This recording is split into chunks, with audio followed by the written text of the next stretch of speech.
As we face the command of rapid development in technological innovation in the world, the Philippines' preparedness in advancement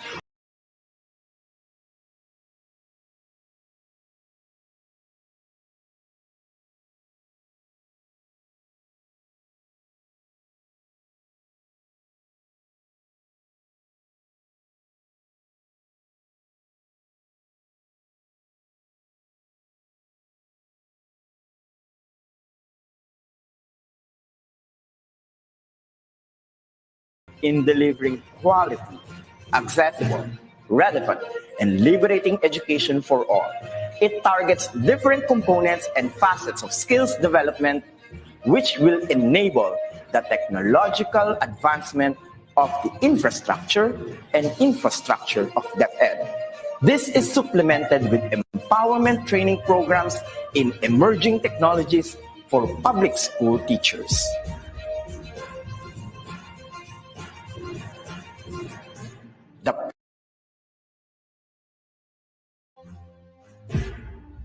Coding and programming,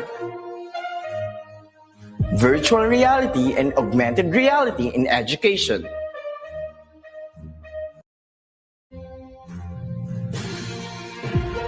Internet of Things,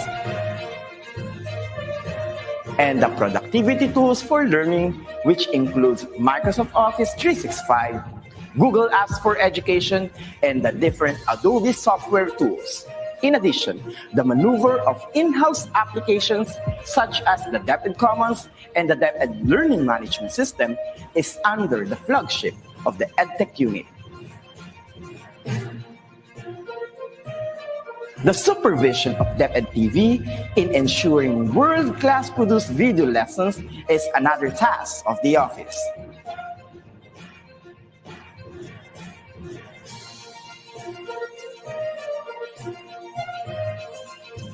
Lastly, the conduct of free online tutorial session, coined with the term eTulay, is a bridging program to support learners and parents in answering the self-learning modules pioneered with the initiative of the ICTS EdTech unit. A teacher's influence is limitless, bound with the heart for service and dedication to fulfill the greatest mission to educate the young. The ICTS Educational Technology Unit will be there to promote, to empower, and to inspire Filipino teachers and learners as we grow as a tiger in the region, hitting our target as one of the best in educational technology. Come on and join us as we make our dreams into a reality.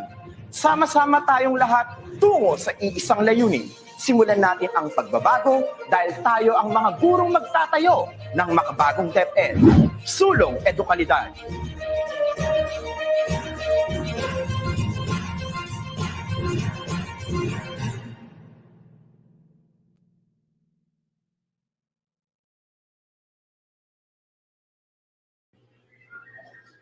Welcome back to the PM session of the virtual INSET brought to you by the Educational Technology Unit. You are still with us. I am Teacher May from SDO Navotas. And I am Teacher Jeff from SDO Las Piñas. And right now, we are actually overwhelmed with the number of teachers who are joining us for the first ever virtual INSET spearheaded by the Educational Technology Unit here at the DepEd Central Office. So we have here some teachers I would like to recognize. First, we have Eugenio M. Lopez Jr. Center for Media Arts, Senior High School, Quezon City, together with their principal, Sir Noel de los Reyes. Lamot Elementary School, Main, Calauan, Laguna, with their SDS, Ma'am Gina Lynn Freyo, and their principal, Edelita Artillero. So this one is from Ma'am Jane Valdelion. All right.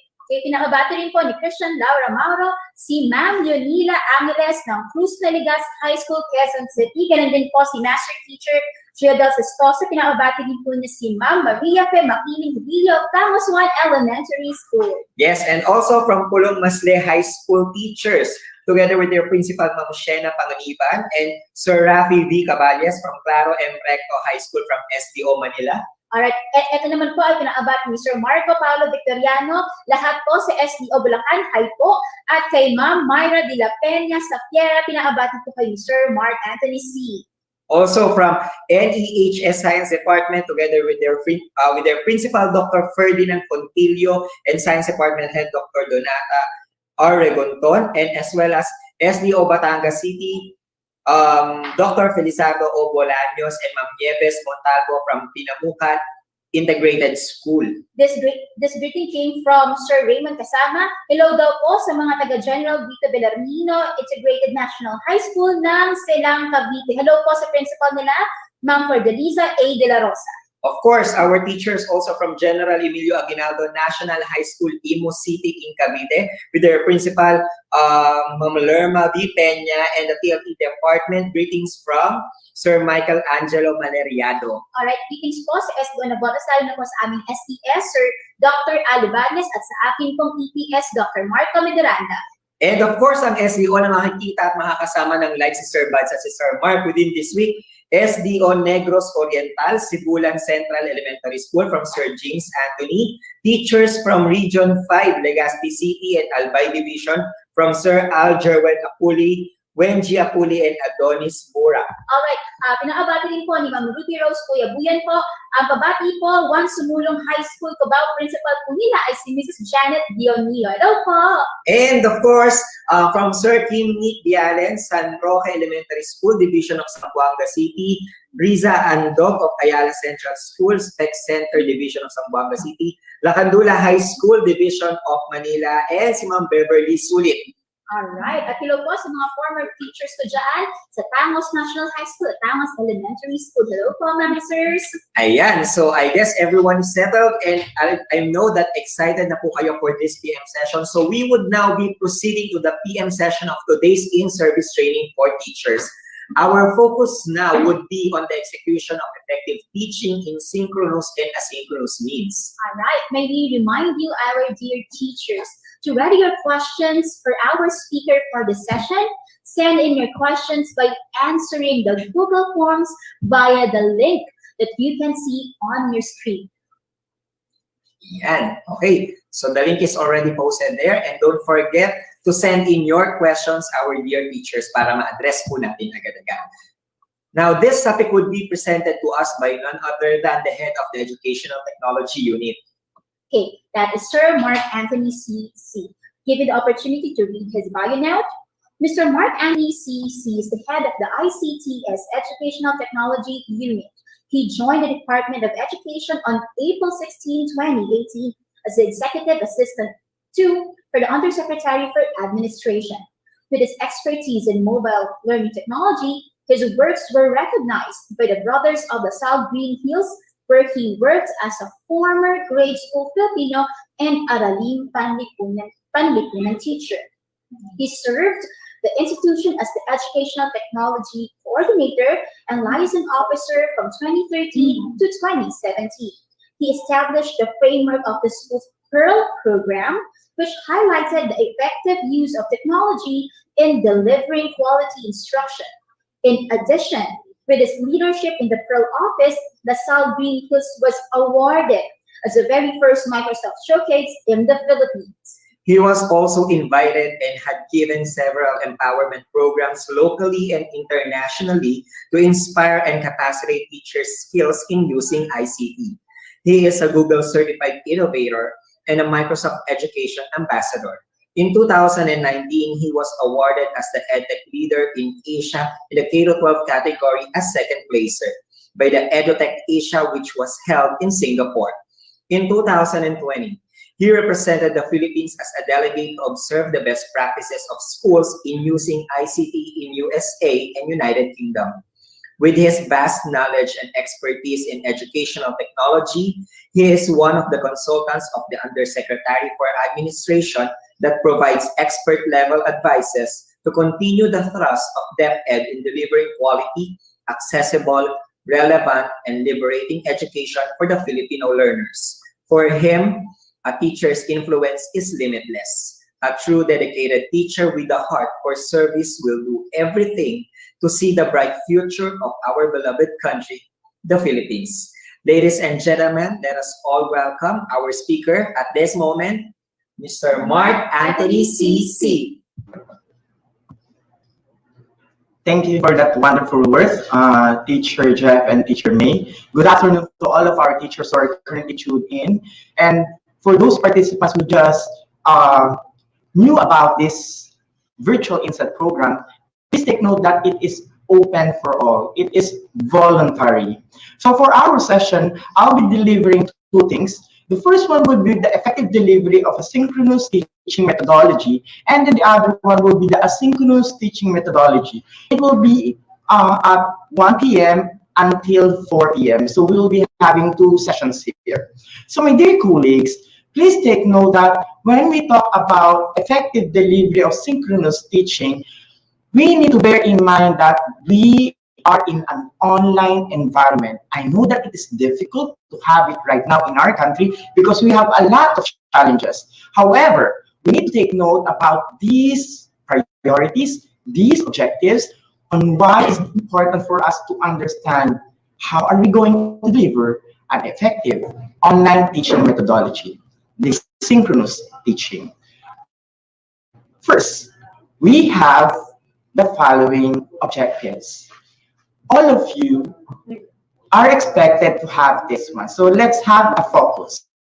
Number one is for you to determine the proper actions in conducting effective synchronous. I'll be sharing with you certain practices, certain techniques that will enable you to prosper as a teacher delivering an edtech instruction. I could say that these practices are also used in other countries as I have observed them, and I'll be sharing that one to you later on. Our next objective would be to devise a mechanism to troubleshoot any technical difficulties and challenges when we face that situation. I know that it's very hard for us to deliver something wherein we don't have that. What are those things? It could be your capability, your capacity, your equipment, your environment, and the support. With all these things being said, what are the alternatives? So later on, I'll be sharing some insights. Third, I'm expecting all of you to reflect practices, your current practice, and have a self-assessment in the delivery of synchronous sessions. Later on, I'll be sharing also a lot of questions. It will be interesting because we will be having an interactive session. When we say interactive, I'll be posting some questions that you need to answer. So take note of it. We'll be utilizing Menti later on. And your answer, I'll promise you, your answers, I'll toss it that to Yusek Aling Dalby Pasqua so that it will be discussed into the executive level. Your voice matters. Take note of that. Next, our fourth objective would be, I want you to propose an innovative solution to the department. If you think of a great project, an innovation project related to ICT or educational technology, please inform us, tell us. So later on in our activity, kapag itinanong ko po yun, ilagay ang inyong mga sagot. It really matters. So for now, bear in mind that this session is collaborative. I am here to listen. I am here to impart something. I am here to inspire all of you that I know you can do it. And lastly, for number 5, I want to capacitate you so that you could share that one to your colleagues to create world-class technology-based instructional materials aligned with the framework of effective teaching methodologies. Please bear in mind that when we talk about educational technology, kadugtong nito ang pedagogy. Hindi pwedeng tumakbo mag-isa ang technology na hindi tayo mahusay sa paggamit ng konsepto ng curriculum. As mentioned earlier, I am a former Filipino teacher and also a former Araling Panlipunan teacher, but it didn't stop me to venture in educational technology. It means that once you have that confidence, once you have that enthusiasm to learn, then you can do it. All of these 5 objectives is our target. To school heads and principals who are currently watching, please advise your teachers to join in our session. all of these answers will be also reflected in today's activity. Magpa-flash po ito lahat. So, let's have our first question and answer portion. My dear colleagues, please bear with me, okay? Our webinar session will be interactive, and let's start with our very first question. Let's see. My dear colleagues, please open your devices and go to menti.com for you to key in or type in the code that will be flashed onto your screen. So let's wait for our webinar director to flash it onto the screen. My very first question is, how will you describe yourself in integrating technology into classroom instruction? Would you think that your performance is actually a beginner, advanced, you're competent, you're proficient, or you're an expert? Please key in the code 7461-1495 to menti.com. Again, to proceed with this activity, go to menti.com, www.menti.com, and type down the code. The code is 7461-1495. Let's see. Why do I need to ask that? So that our executive personnel, the one in the department, would understand the capacity, the gauge of our learners. How should we work in order for us to help you? That's why my very first question, if we will ask you, what is your level in terms of utilizing technology into your classroom instruction? You have 5 options there, just choose one. And I'm very happy that we have a lot of participants here. So let's see, let's show the results now. According to our concept, we have, oops, it's moving, it's live. Thank you to Menti. As we could see, the range here is with the beginner side, which is about 30+%. Next to it will be the 29% for competent, nasa gitna. Sinusundan ng advanced, which is in the 25%. The rest will be the minority, kakaunti ang proficient at ang expert. Thank you for being honest. And with all of these things being said, alam ko ang naging dahilan kung bakit ganyan. Bakit ganyan ang confidence natin in terms of delivering instructions in technology? I know this is also your answer. Number 1, with internet connection. Do you agree? If you agree, hit like and heart. Second, I know that you're experiencing that because you don't have your own equipment.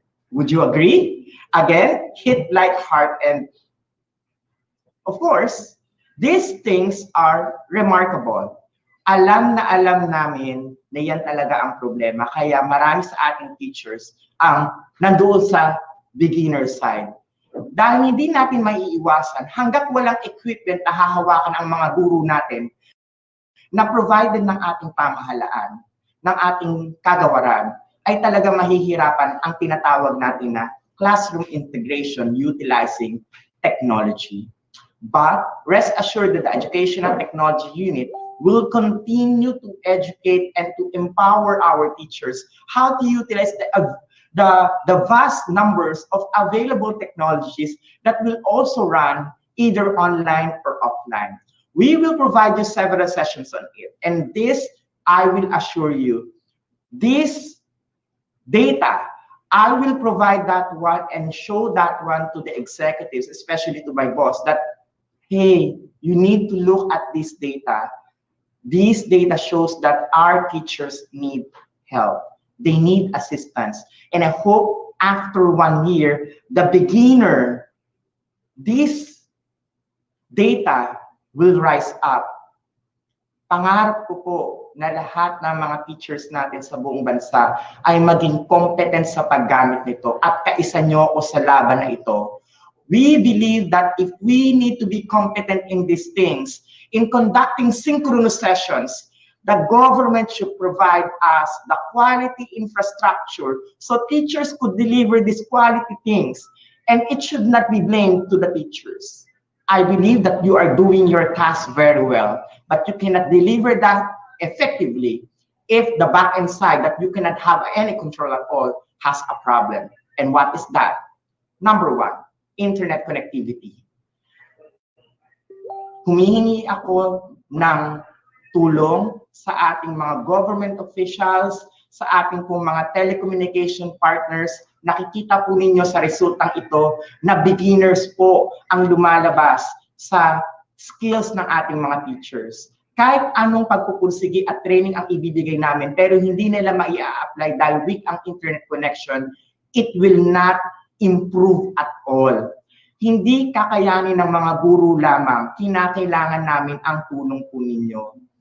Aside from that, without proper equipment, how can we deliver these things? Therefore, my dear colleagues, thank you for joining us and saying these things out. It really matters. Now, let's proceed.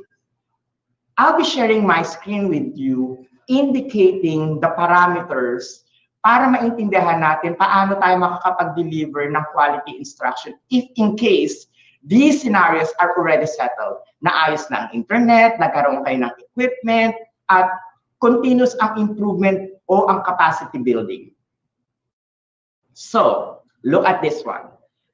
I'll be showing a picture or an image na kung saan lagi nating nakikita o na-associate sa atin. Ang mga learners natin ay nanonood because we have synchronous teaching. But I'm sure it happened to you nang habang kayo ay nagtuturo, para kang nag-buffer. At ang dami na nga nagawang mga memes o video about online synchronous teaching. And I myself, isa po ako sa tumawa talaga.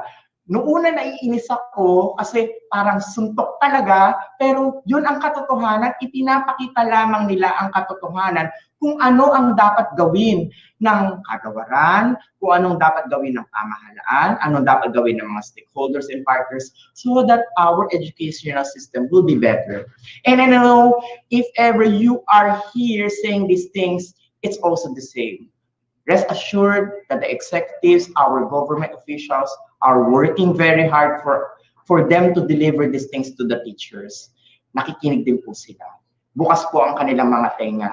At maraming salamat dahil nandito kayo to share it out.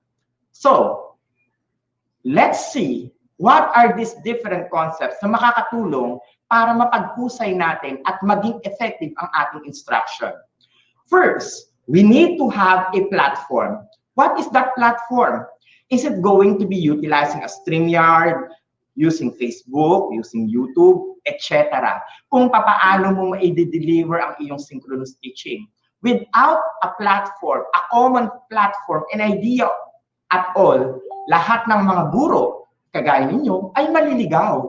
Kinakailangan ay hindi pa bago-bago. Kinakailangan ay iisa ang takbo. Dahil kung iisa ang ating takbo, iisa ang ating mararating at yon ay ang pagkakamit ng magandang output, magandang quality education para sa ating mga mag-aaral. So again, to have an effective delivery, we need to have a common platform. Bear in mind that.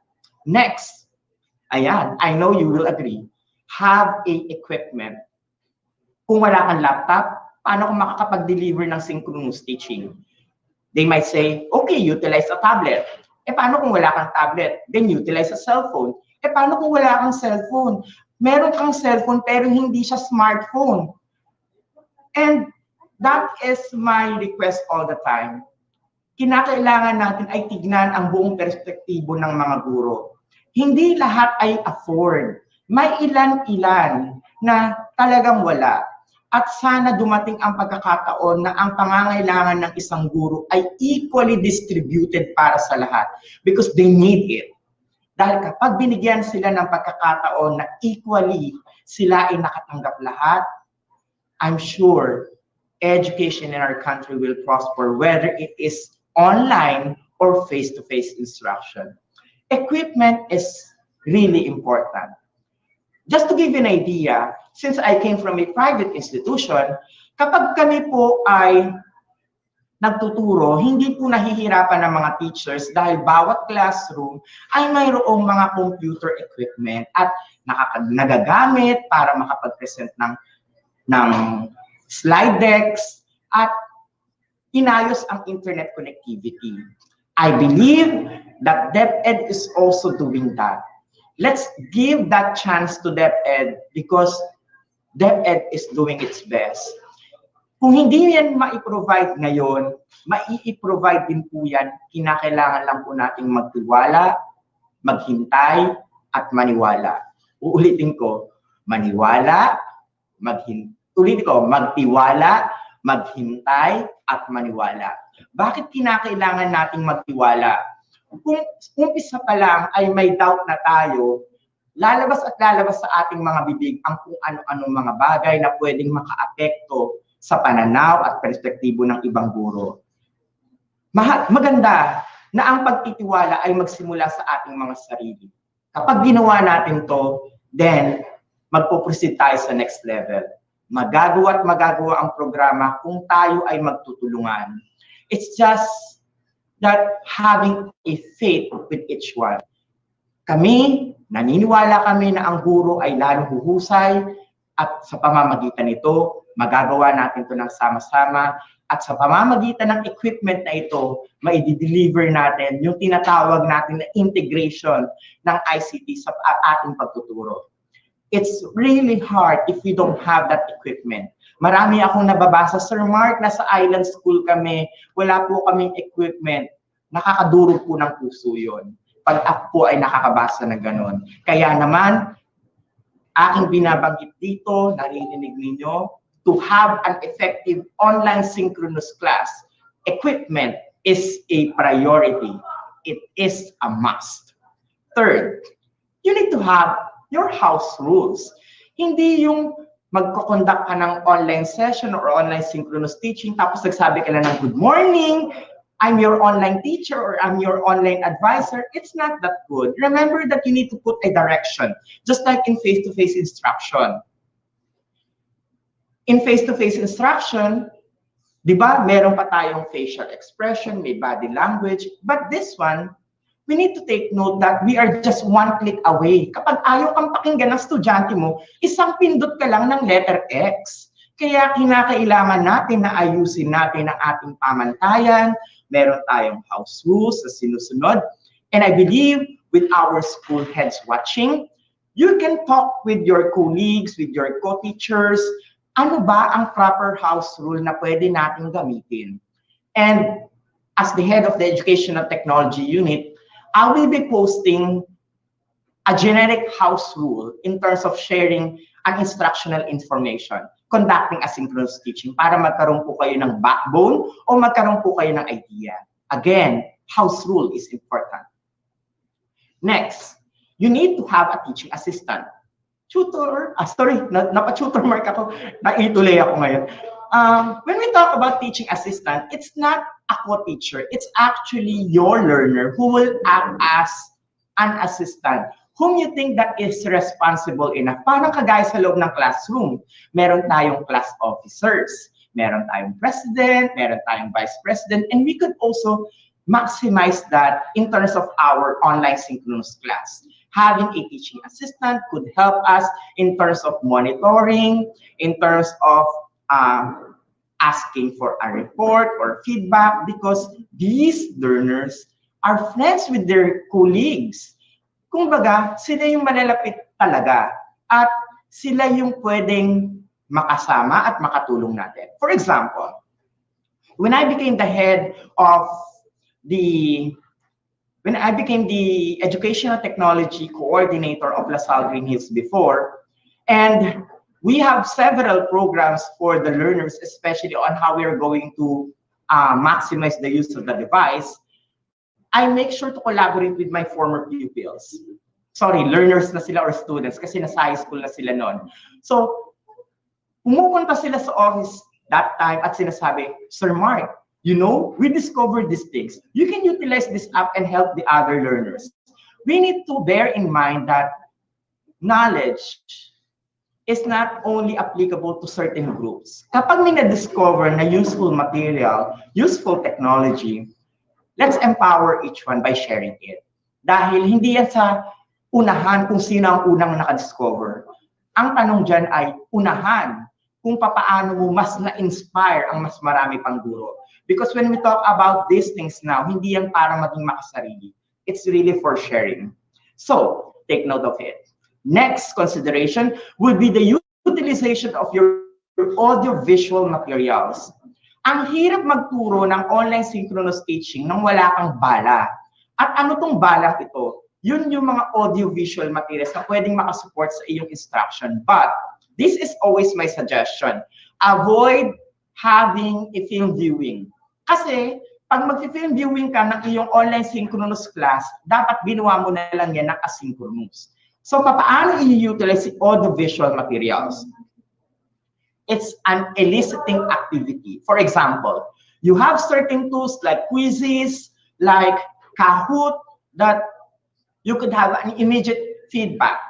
Yan po ang ibig kong sabihin doon. Because of these tools, you can embed certain activities such as attaching an image and attaching a video. Later on, I'll be showcasing or sharing a lot of these tools that you could consider. Next, having a learning management system is a must. The DepEd currently has the learning management system, the regional learning management system. To maximize its use, soon we'll be having several sessions regarding it. But again, it's voluntary, it's about your free time, it's not compulsory. But our target here is that if we would like to maximize our skills in online instruction, in synchronous instruction, we need to have our baseline platform and our online tool, the learning management system. Importante po iyan. And lastly, you need to learn how to do the feedbacking. Kapag hindi po tayo nakikinig sa ating mga learners, hindi tayo humihingi ng kanilang suggestion, hindi mapaghuhusay ang ating online instruction. Natanong nyo ba sila kung nahihirapan ba sila sa online learning? Tandaan po natin na kapag tayo ay nagde-deliver nito, we need to give ample time for them to reflect also. Because it's really hard to have an online synchronous session for our learners if one feels that they are isolated. At alam kong alam niyo yun. May mga batang pakiramdam nila, hindi para sa kanila yun dahil wala silang equipment, wala silang pang-load, uunahin pa ba nila yung internet kaysa sa pagkain nila? There are a lot of things that need to be considered. That's why your voice matters here. With my questions later on, kung meron kayo naiisip na konsepto o innovation, yan po ay makakarating sa ating mga officials.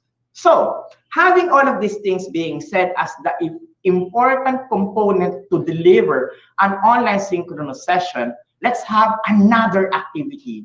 We will be having an engagement again with Mentimeter. So I want you to answer these concepts. Ipa-flash po yan ng ating webinar director kung saan kinakailangan ninyong sagutin ito. Maging honest ha, i-type ninyo yung sagot ninyo. What limits your potential as a teacher in conducting online synchronous teaching? O binigay ko na example, lack of device. Di ba ipiniliwanag ko, ito yung importanteng components ng online synchronous teaching para maging effective ka. Ngayon, binaliktad ko ang tanong. May potential ka, pero ano ang nagpapahinto sa potential mo dahil wala ka nito? Kaya hindi ka makapag-conduct ng maayos na online synchronous activity. Let me repeat that question. What limits your potential as a teacher in conducting online synchronous teaching? Remember our code, it's 74611495. We are listening. My dear colleagues, type down your responses and let us see. Okay, thank you to our webinar director for flashing it down. Please take note, my dear colleagues.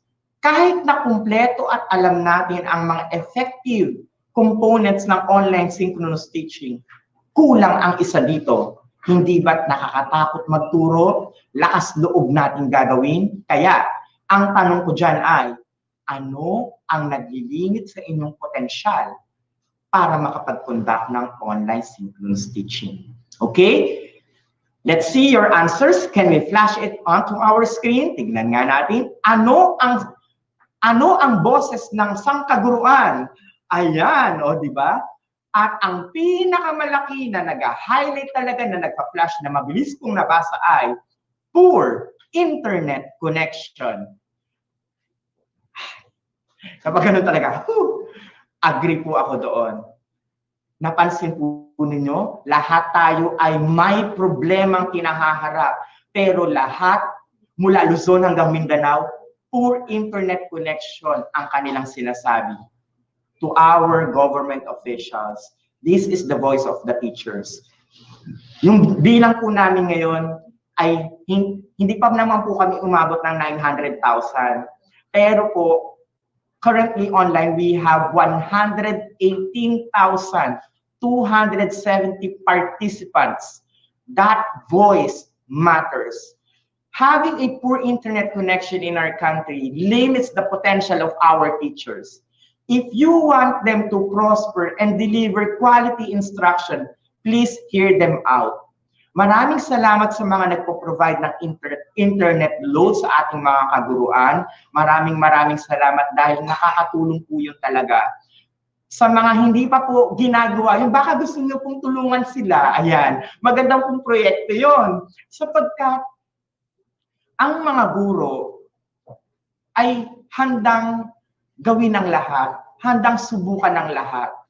At nakakalungkot isipin, yung mismong gagamitin nila para sa kanilang online synchronous session ay galing pa mismo sa kanilang sariling bulsa na pwede naman nilang gamitin para sa kanilang medicine, panggastos sa kanilang pagkain, pambayad sa bahay, sa kuryente, sa tubig, at iba pa. Why do I need to tell that? Sabi ko nga, nanggaling ako sa private practice.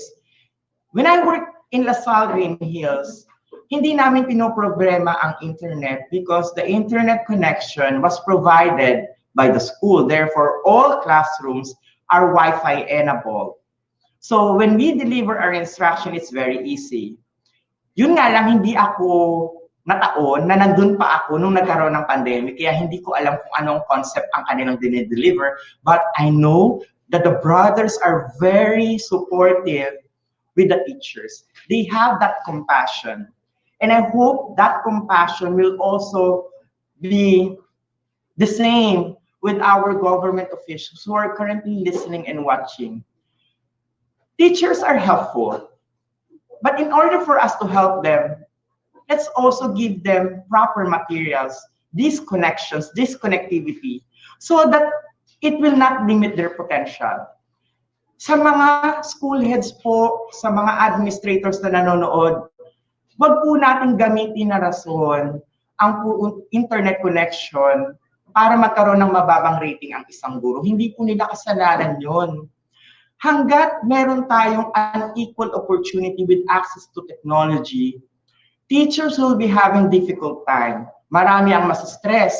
Marami talagang iinit ang ulo at sasabihin lagi ang purong isang damakmak na reklamo. It's a collaborative effort. We need compassion. And when we talk about compassion, it's understanding. And if we understand our teachers, then we have respect with one another. So again, thank you for that.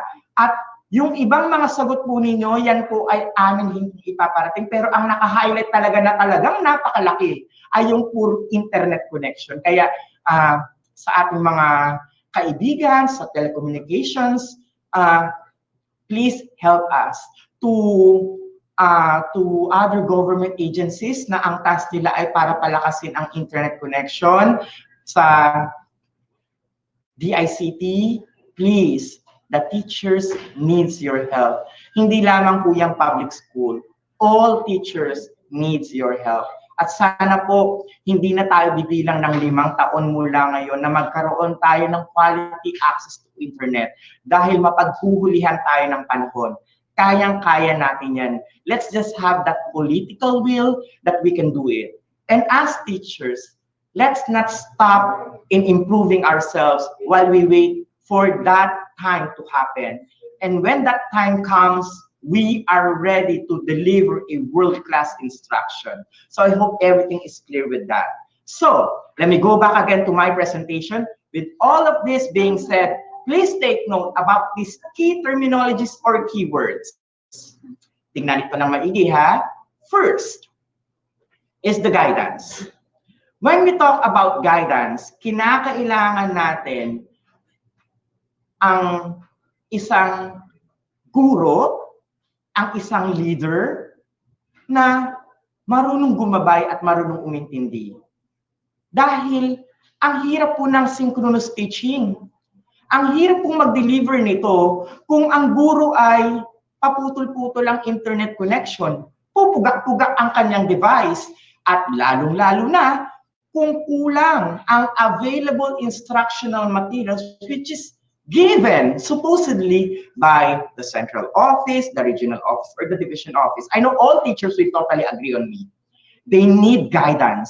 Without that guidance, ano ang mangyayari? Kanya-kanyang langoy. At yun ang nangyayari dahil hindi nagiging centralized. And we know that there will come a time that it will happen. Teachers, lagi kong ang binabanggit, tayo ang pag-asa. Maniwala tayo na mangyayari yon. And with our baby steps, with our small steps, we can do great things. But again, we need good guidance. I hope our leaders who are currently watching will guide our teachers in this process. Meron tayong PPST, pero wala sa PPST ang educational technology. Napansin po ninyo yun? There is no educational technology at all. ICT, when we talk about it, there are two strands in terms of administrative work and about educational technology. Pero sa ating PPST, wala pong nakalagay na educational technology. Kaya isa rin po yun sa aking suggestion, proper guidance. And once we have that, then we will be good onto it. Second keyword, increase the dialogue and interactions. Maraming salamat sa mga grupo ng mga concerned teachers sapagkat kayo ang nagiging boses ng sangkaguruan.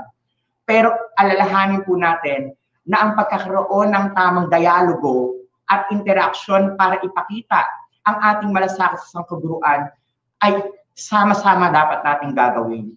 Hindi hiwa-hiwalay na inisyatibo because we are all teachers. There's no separation between a public school teacher, a private school teacher because all of us are teachers. Whether you are licensed or wala ka pang lisensya, iisa lang ang ating hangarin, ang mapaghusay ang ating pagtuturo para sa ating mga mag-aaral. And with this online teaching, if we don't have this dialogue and interaction, paano na ang ating pagtuturo? Magkakaroon lagi ng problema. Next, ito ang gusto nyo talagang marinig. Gusto namin ng pahinga, of course.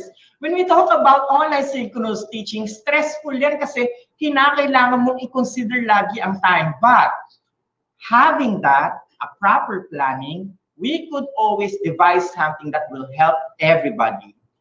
Kung kinakailangan na may expert na mag-deliver ng isang session by having a collab with another group, it is necessary. Kaysa magkaroon tayo ng hiwa-hiwalay na inisyatibo. Time is important because kapag hindi natin yan nagamit ng mabuti, isa lang ang mangyayari. Stress ang bata, stress si teacher, stress ang school head. Kaya dapat maayos ang proseso. Next, set a direction. Our leaders need to provide a direction. Hindi yung kanya-kanyang langoy. Oops, bato-bato sa langit, ang tamaan, wag magalit. Tao lang po ako nagsasabi at ito ay aking opinion. Our teachers need the captain of the ship. At sa pagtitimon na ito, importante na ang mga sumusunod ay sumunod. Maaaring ang iba ay may iba ang direksyon, pero dapat ating silang akayin. Why is it so? For example, the edtech unit would like our teachers to be empowered in utilizing technology. Thank you for those who believe in this project. And if there are some group of people or teachers who somehow question regarding the sincerity, the honesty of the group, then that be it. Ang akin po ay Importanteng alam natin ang ating aim at direksyon at isang ating gusto, mahusay na guro. At kapag nangyari yon, mangyayari ang lahat dahil sa sama-sama nating pagtutulungan. Again, synchronous teaching, why there's need to be a direction? Kasi po iba-iba ang proseso o patakaran. Dapat iisa lang. Hindi yung sa ganitong area ay ganito ang kanilang konsepto, sa kabila ay ganito. Dahil iba-iba ang perspektibo. Dapat ay iisa ang direksyon. So, I request our school heads that if ever after this session, you can talk to your colleagues, to your teachers, ano ba ang direksyon ang gusto natin kapag nagturo tayo? Ilang beses ba natin siyang dapat gawin kapag nag-synchronous teaching? Araw-araw ba? Oras-oras ba? And please take note of it. We need to consider the word pahinga. Importante ang pahinga para sa mga guro. It's healthy for us to have 8 hours of sleep. Alam po ninyo yun. So, other than that, we need to have a well-structured courses. Sir Mark, paano mangyayari yung well-structured courses? Di ba nasa curricular side siya? Yes, it's a partnership. At importante na ang mga materials like these modules or the alternative delivery methodologies na ginagamit po natin, importanteng yan ay handa na quality assure para at the end of the day, hindi babalik sa mga guru natin na, oh, ikaw nagkamali kasi ikaw nagsulat nito. Tapusin natin ang turuan. Ang importante ngayon ay kumilos tayo para magawa natin ang tama ang pag-deliver ng quality instructional materials para sa mga mag-aaral. Dahil at the end of the day, sino ang talo dito? Ang talo ay ang mga mag-aaral. Ang talo ay ang mga guro. Ang talo rito ay ang buong kagawaran. Kung nais natin na magkaroon ng maayos na direction ang pag-deliver natin ng online synchronous teaching, a well-structured course is one of the backbone. Next, let us improve our learning outcomes. Ano yung ibig kong sabihin doon? The assessment. We need to consider how to give assessment. Napakahirap po na magbigay ng assessment kapag online synchronous teaching. Paano kung may absent? Paano kung wala yung isang bata? That's why I always recommend to have a portfolio base aside from the traditional way of gauging our learners. Alisin natin yung traditional concept na pag-grade kapag online synchronous teaching. Kasi ang importante dito ay, ano ba ang lalim ng kanilang natutunan? Paano ba nila na-apply sa kanilang buhay ang kanilang mga natutunan? Dahil yun naman ang importanteng bahagi ng kanilang pagkatuto. Not the traditional way of gauging ourselves na very shallow, like you are asking the identification, nagtatanong ka multiple choice. That's actually, masasabi ko na, pwede ba nating i-adjust? Magagawa naman natin yun eh. So, the manner of having our manner of asking questions is really important. Kasi doon natin na ipapakita kung gaano talaga kahusay ang isang guro sa paraan ng kanyang pagtatanong. Sabi nga, di ba, sa pagtuturo, importanteng makatanggap tayo ng pagtatanong sa ating mga mag-aaral. At the same time, teachers also should elicit questions, high-order thinking skills questions para sa ating mga mag-aaral. Not simply the shallow, pero hindi ko sinasabi na hindi tayo magtatanong ng lots. Importante din yun. Ang ibig kong sabihin dito ay, kung gusto nating mag-improve na talagang nagsisynthesize ang mga mag-aaral natin, let's give a portfolio-based assessment. Hindi yung traditional assessment natin kung paano ine-evaluate ang isang bata kapag face-to-face instruction. That's totally different if we talk about online synchronous classes. So please consider that. And lastly, ang pinakamalaki sa lahat, why don't we have an instructional strategy, a centralized instructional strategy that will help and capacitate our teachers how to deliver it effectively, to capacitate our school heads and administrators, our principals, so that they could assess the teachers properly at walang samaan ng loob na mangyayari. Sa pamamagitan nito, everybody happy. So, with that, I have another question which is very important. So please participate. So, eto naman, kagaya ng ginawa natin kanina, I'll ask again several questions and please take note on it. Okay?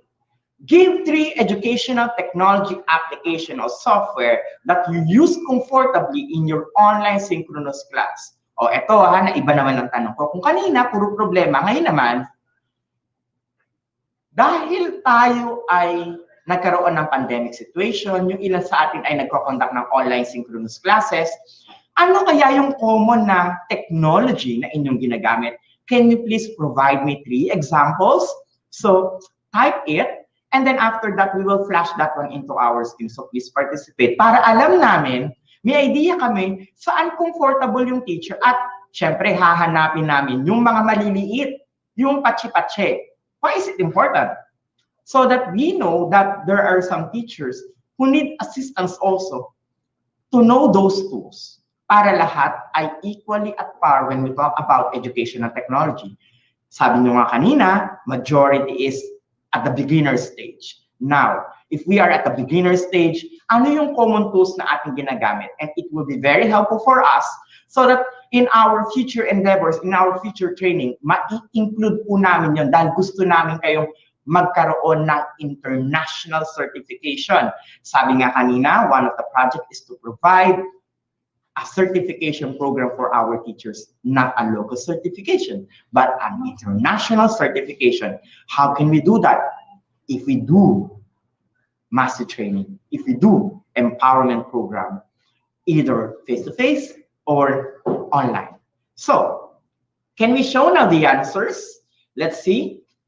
Kung ano ba ang tools na lagi nilang ginagamit. Ayan. Ay, napakaraming mga teachers ang gumagamit ng Google Meet. Ayan, Google Forms, Google Classroom. Nakakakita rin ako ng Facebook. Okay. We have Kahoot. So napakarami now. With all of these things na sinabi ko, may napansin ba kayo? May lumabas na isang social media material. Facebook. Ako po, aminado ako sa sarili ko that there are times that I question Facebook. Sabi ko, ang Facebook ay social media. Nakakagulo yan sa pag-aaral ng mga learners kasi they can immediately click something at wala na sila dun sa ating tool. And I know, ganun din po kayong lahat. But there are some countries which utilize this tool effectively. So, how are we going to position ourselves? Remember, ang importante lagi kapag ginawa natin ang online synchronous teaching, ano ang accessible sa bata? Tapos ang usapan, ano ang accessible sa bata? Kung gusto natin silang maabot, gagawa at gagawa tayo ng paraan. Therefore, our officials should also reflect regarding the set of parameters which was conveyed. Yung mga nailagay na sa DepEd order, nalagay na ng memo. Bakit po? Dahil ang konsepto dapat natin ay forward-looking. Tinitignan natin ang future. We are not living in the past. If our materials or if our guidelines or parameters are way back kopong-kopong, then we are left behind by the world. Agree ba kayo mga kaguro? Hit like and heart. Ibig sabihin nun, kahit na tayo mga guro ay pwede natin gawin yung initiative na yun, but we are limited by these rules. So how can we prosper? Di ba ipit na ipit nga? Kaya babalik at babalik ako dun sa word ko kanina na instructional strategy. It's very important for us to have that. Dahil kapag alam natin kung ano ang ating strategiya, alam natin kung paano tayo mapaghuhusay sa ganitong larangan. So thank you for sharing that. Now, going back again to my presentation, I'll be sharing to you, this is very quick, a rundown of the effective strategies in conducting an online synchronous session. Everything is self-explanatory. Makinig lang po ng mabuti. So, look at this one. These are the effective strategies. Number one is to provide learners with an agenda attached in the modules. Di ba nagdi-distribute ng module? Ilagay nyo na yung agenda ninyo. Ano yung agenda ito? Like, ano ba ang gagawin ng week 1? Ano ba ang gagawin ng week 2, week 3, week 4? Alam kong matrabaho, pero forward-looking tayo. Bakit importante yun? Paano kung na-disconnect yung bata? Paano kung wala pa silang internet connection? Hindi ba makakasabay pa rin sila because you have an agenda? Inilagay mo kung ano ang kinakailangan nilang gawin. And we have a lot of provided tools maliban po sa paggamit ng technology na online. Nandyan ang DepEd TV, nandyan ang radio-based instruction, marami pong modalities. But however, kahit na marami po yan, kapag hindi capacitated ang isang guro kung paano i-maximize ito, talagang magkakaroon ng problem. Number 2, set your expectations and communicate it with learners. Sabihin niyo kung ano ba yung inyong objective. Kagaya ng ginawa natin kanina, bago ako nag-proceed sa aking pagtalakay ng ating session, nagbigay ako ng objective kung ano ba ang gusto kong ma-target ninyo. And I hope we are hitting that. That is the same also when we talk about our learners. Number 3, try to invite your learners to generate their own discussion points. Nakita niyo yung ginagawa ko kanina? Ako ay nagtatanong ng isang open-ended na question na kung saan pwede kayong magbahagi sa akin at pinoproseso ko. That is an effective way. Pwede niyo pong subukan yon kapag kayo ay nagkaroon ng online synchronous teaching. You need to have that capability to tweak it. Ang terminology ko nga doon, witty-witty. Talagang dapat witty ang guro kung paano niyang huhugutin yung mga important keywords para ma-blend niya yung concept ng mga bata. And that is the same concept with what we are doing right now. 4, have an icebreaker or activity at the start of the session. Hindi ibig sabihin nito yung magkakaroon ka ng palaro. Ibig sabihin nito, try to break a leg. Parang gawin talagang parang, di ba yung term na break a leg, talagang performance level? Performance level talaga ang teacher kapag nag-online synchronous teaching. Kung kinakailangan ng mag-costume para ma-relate na ngayon sa kanyang lesson, pwede pong gawin yon. Pero syempre, hindi na natin mapupush lahat ng mga teachers, especially kung nasa high school na pag-costumein mo, di ba? Baka mamaya, hindi na siya galangin ng kanyang mga estudyante. So, if we try to look at it, ibabagi po natin sa age bracket ng ating mga learners. I think it's self-explanatory, and when we talk about an icebreaker activity, alam po ninyo na ginagawa niya sa face-to-face, pwede nyo i-tweak yan sa pamamagitan ng online instruction. Next, number 5, importante ito. Have a shorter session but recorded. Ulitin ko. Have a shorter session but it is recorded. Why it is necessary to be recorded? Kasi po, kapag hindi yung naka-record, kawawa yung mga batang maiiwan, yung mga hindi naka-connect. So, for example, ito tip ko ha, pwede nyong i-venture out ang paggawa ng StreamYard account ninyo. Tapos nun, sa StreamYard ay pwede kayong mag-record ng session. Pagka-record nyo ng session, gawin nyo siyang live. Kung meron kayong YouTube channel, post nyo sa YouTube channel nyo. Pwede rin i-post sa inyong FB page or FB group ng inyong klase. And after that, learners will just simply share it out. Yon ang makabagong paraan ng online synchronous teaching. Hindi lang tayo bounded doon sa isang instructional tool. We could always have those things. Next, number 6, utilize the chat tools strategically. Dapat matuto tayong magtanong, hindi yung informasyon galing lang sa'yo, nang galing sa'yo. Ano yun? Para ka lang parot na salita ng salita, tapos sila nakikinig lang sila. Eh paano kung hindi na pala sila yung nakikita nyo? What do I mean by that? Alam nyo ba na kapag sila ay gumawa ng kanilang picture, tapos idinikit malapit doon sa camera, akala mo nakikinig sila sa'yo, yung pala picture na lang yon. So dapat tayo, gumawa ng paraan na magkaroon ng engagement by asking them. Just like what I'm doing earlier. To know and to determine your ideas and your concept, I ask questions. So that is the same concept also. And lastly, number 7, at the end of the week, ask students to assess their participation. Importante, meron kang gagawin na rubric, tanungin sila, natuwa ka ba sa session? Nalungkot ka ba? Na-stress out ka ba? Dahil sa pamamagitan nito, napapakita natin yung ating concern sa ating mga learners. But again, I cannot generalize it all because mayroon at mayroong bata na talaga madi-disconnect. At kapag na-disconnect at hindi natin talaga maisama, tayo ay gagawa ng paraan by contacting the parent, by contacting the learner. And I'm sure our teachers knows about it at alam nila kung paano yun gawin. But again, these are the effective strategies that we can do. So, having said that, tayo ay magkakaroon ng question and answer again at napakaganda nitong tanong ko na ito and I'm sure marami ang sasagot. So sa ating webinar director, if flash po niyan, my question is somehow very personal. What program can you suggest to DepEd to promote and enhance teachers' capacity to deliver quality instruction using ICT? Your answers, I'll toss it to Director Abram Walsi Abanil kasi po siya ang ICTS Director at ipapaliwanag, i-explain ko sa kanya ang inyong mga sinuggest na programa. And with that, we will look onto the considerable. Pag sinabi kong considerable, yun talagang, ay, pwedeng-pwede itong mangyari. At yun ay ating gagawin. So again, we are listening, we are hearing you out.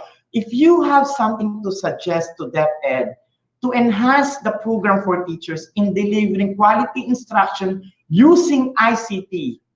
Ano kaya ang programang ito? Could you please share it with us? So I'll give you enough time to think about it and type your answers. Pwedeng in phrase or pwedeng in sentence format. Pwede rin naman kung gusto niyo paragraph kung masipag po kayong mag-type. So I hope you are enjoying our session. Take note, this session matters because it's not just simply stating about the effectiveness of synchronous teaching. Dahil ating inalign kung paano nyo kinoconduct ang school-based instruction. Doon meron kayong kwentuhan, may chikahan kayo, ini-air out ninyo ang inyong mga problema, ang inyong mga suggestion, and that's what we are doing right now. We are not taking it technically, having all for ICT. We are hearing your needs as teachers for us to determine ano ba talaga ang kailangan ninyo para sa ICT? Okay, can we show it? Flash lang tayo ng samples. Let's see. Tingnan nga natin kung ano ang winika o sinabi ng ating mga participants. Okay, medyo madami-dami yata ito. Ayan. We can flash one answer or one suggestion.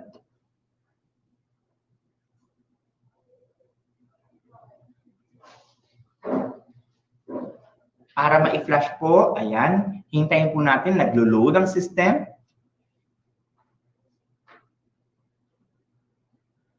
So for us to have these things, gaya ng aking nabanggit, habang hinihintay po natin na ma-flash po ng ating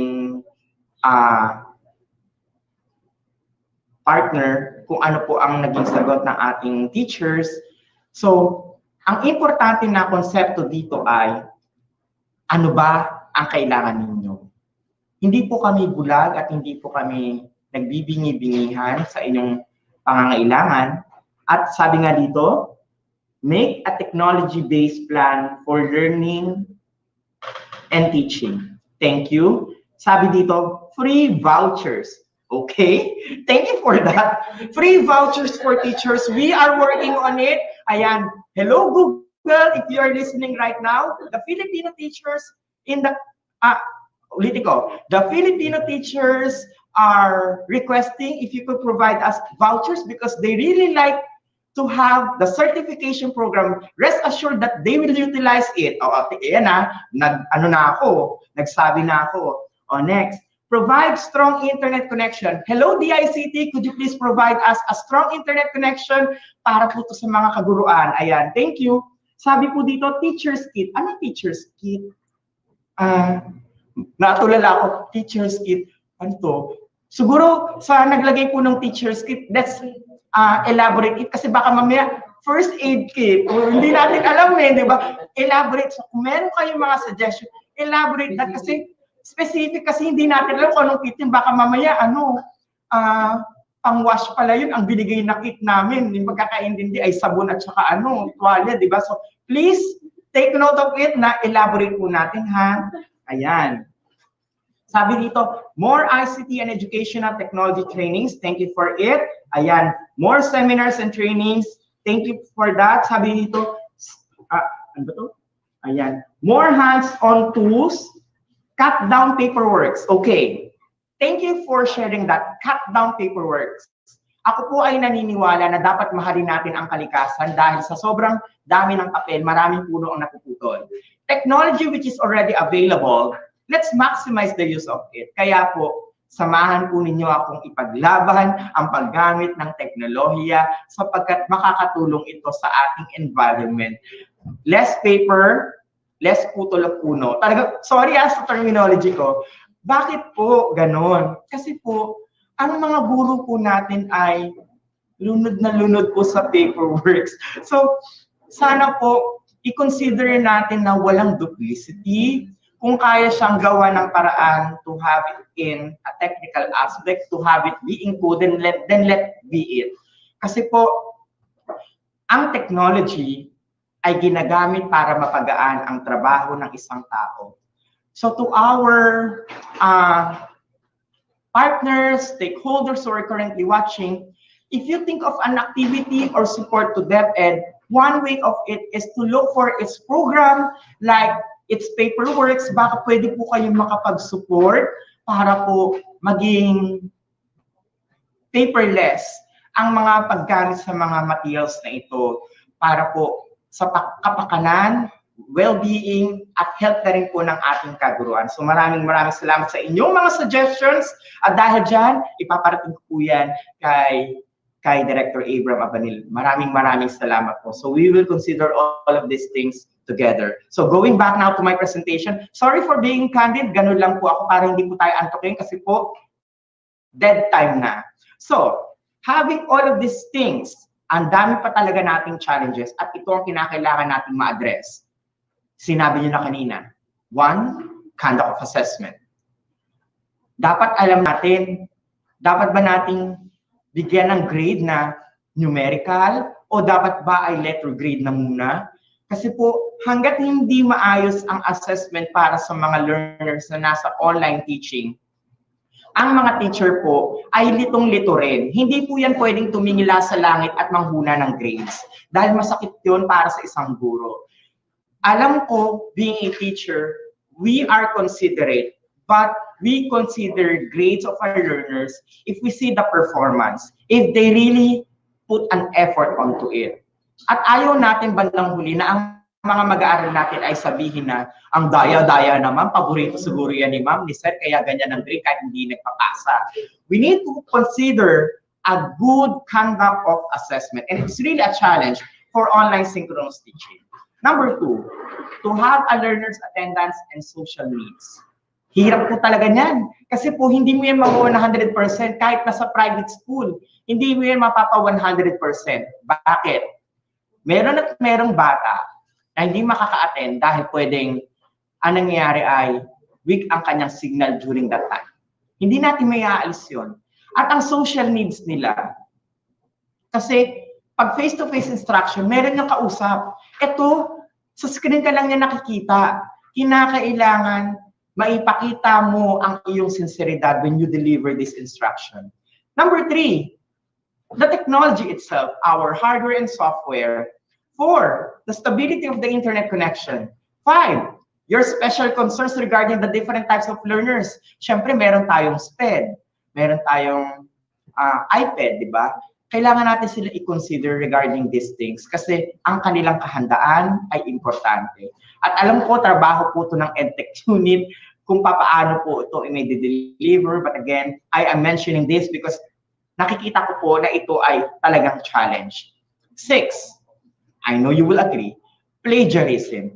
Nauuso ang pandaraya talaga sa online teaching. Ang daling mag-copy-paste. Kaya masakit man sa nasabihin, parang ang nangyayari po ay yung mga magulang sumasagot ng mga activities ng mga bata na hindi naman po dapat.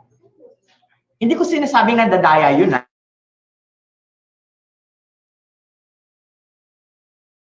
Pero nauuso at natuturuan ng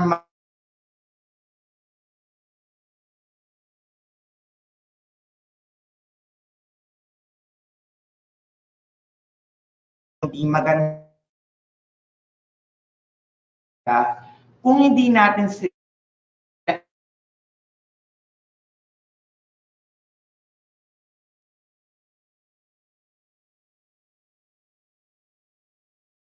sa tamang perspektibo o etiquette. Okay?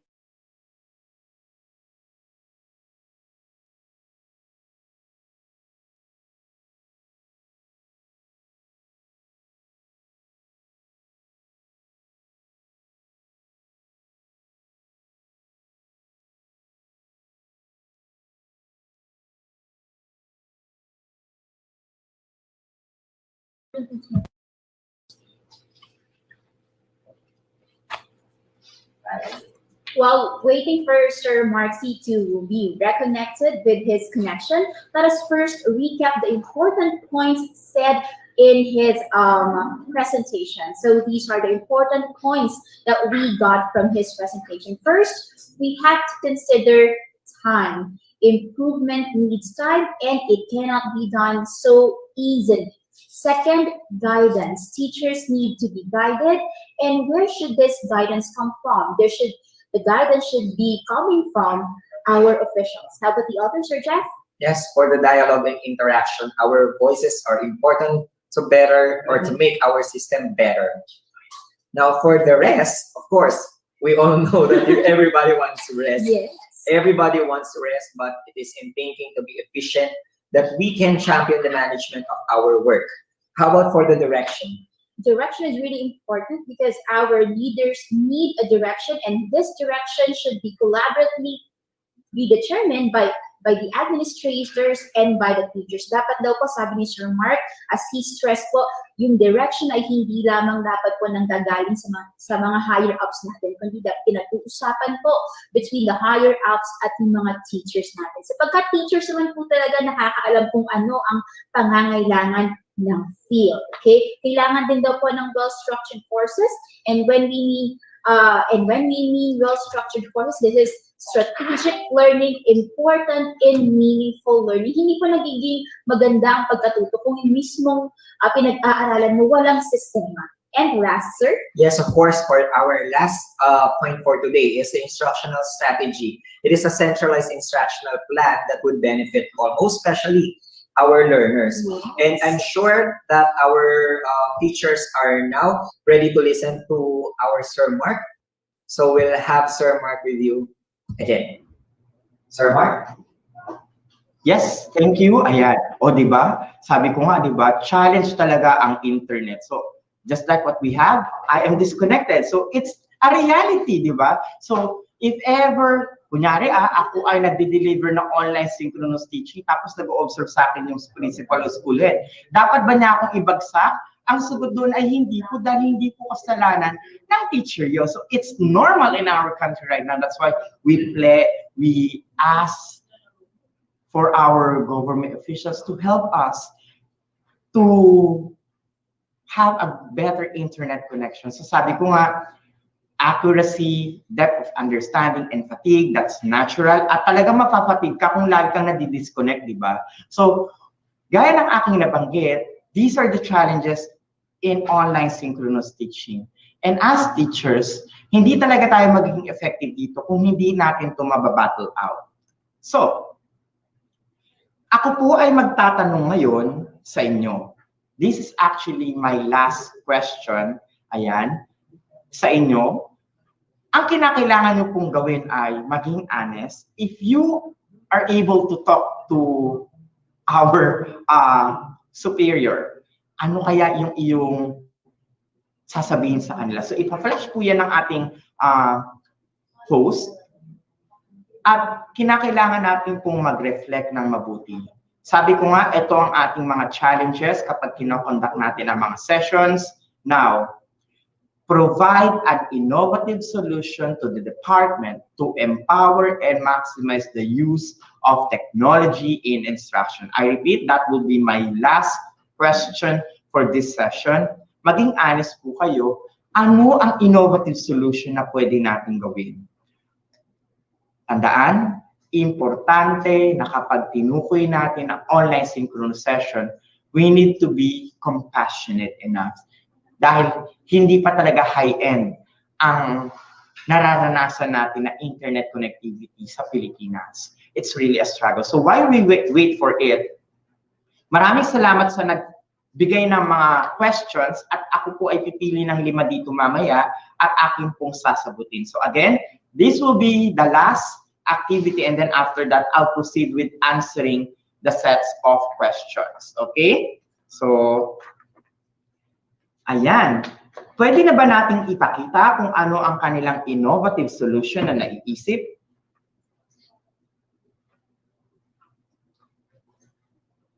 Ayan. Have a coordinator who handle ICT integration and separate the workload of ICT administrative tasks. Thank you. Thank you for that suggestion. I totally agree on that. Sabi ko nga, dalawa kasi ang strand kapag pinag-usapan natin ang ICT. Isa po na admin task at isang classroom integration or instructional integration gamit ang ICT. Okay? Provide a faster internet connection. Ako po, talagang agree po ako doon. Providing a good internet connection po talaga. At importante po na gawin po natin yon dahil makakatulong yun sa ating mga kaguruan. So, ganun po. Ayan. So, habang ipinaprocess po at nakikita po natin ang inyong mga kasagutan, sabi po dito na talagang glaring ay minimize paperworks. Yes. Ayan. At sana po dumating talaga ang panahon na ma-minimize po yun para ma-accommodate natin ang paggamit ng educational technology. So maraming salamat po sa inyong pagsagot. Now, I want to wrap it up in one simple word bago po ako mag-end. Okay? Ito po ang aking masasabi.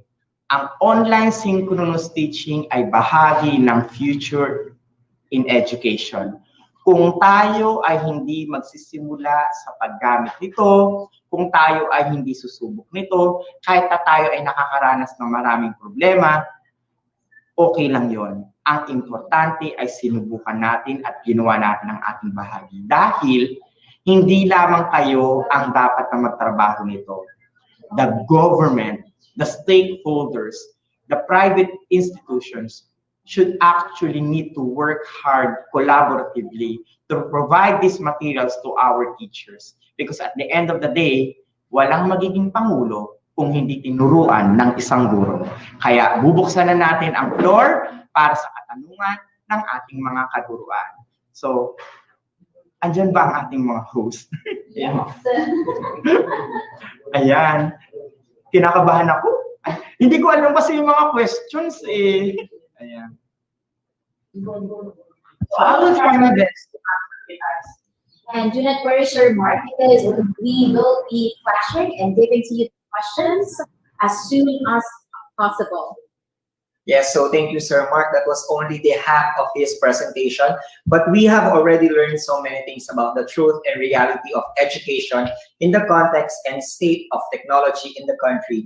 You know what, Teacher May, ako kasi, I am a TLE ICT teacher. Yes. And definitely, as you can see, yung mga neighboring countries natin, sobrang advanced Yes. ng mga students. And katulad nga ng sinabi ni Sir Mark and with other teachers kanina, one of the real problems of teachers nowadays is actually yung medyo mababa yung speed ng internet connection natin compared with the other countries. Kaya medyo talaga nahihirapan tayong makisabay. And the Department of Education cannot do it alone. Yes. Diba? So that is why we are tapping the other department to help us para ma-provide natin yung ganong kabilis na internet connection sa mga teachers natin. Lalo na ngayon that we will be offering robotics, diba? Yes. tama yun, sir, that the problem of our internet connection is not only a problem that can be experienced in one agency, but it can be experienced by everyone in the country. No? Tsaka, sir, sobrang nagulat ako yung reality na sinabi ni Sir Mark na wala pa tayong plan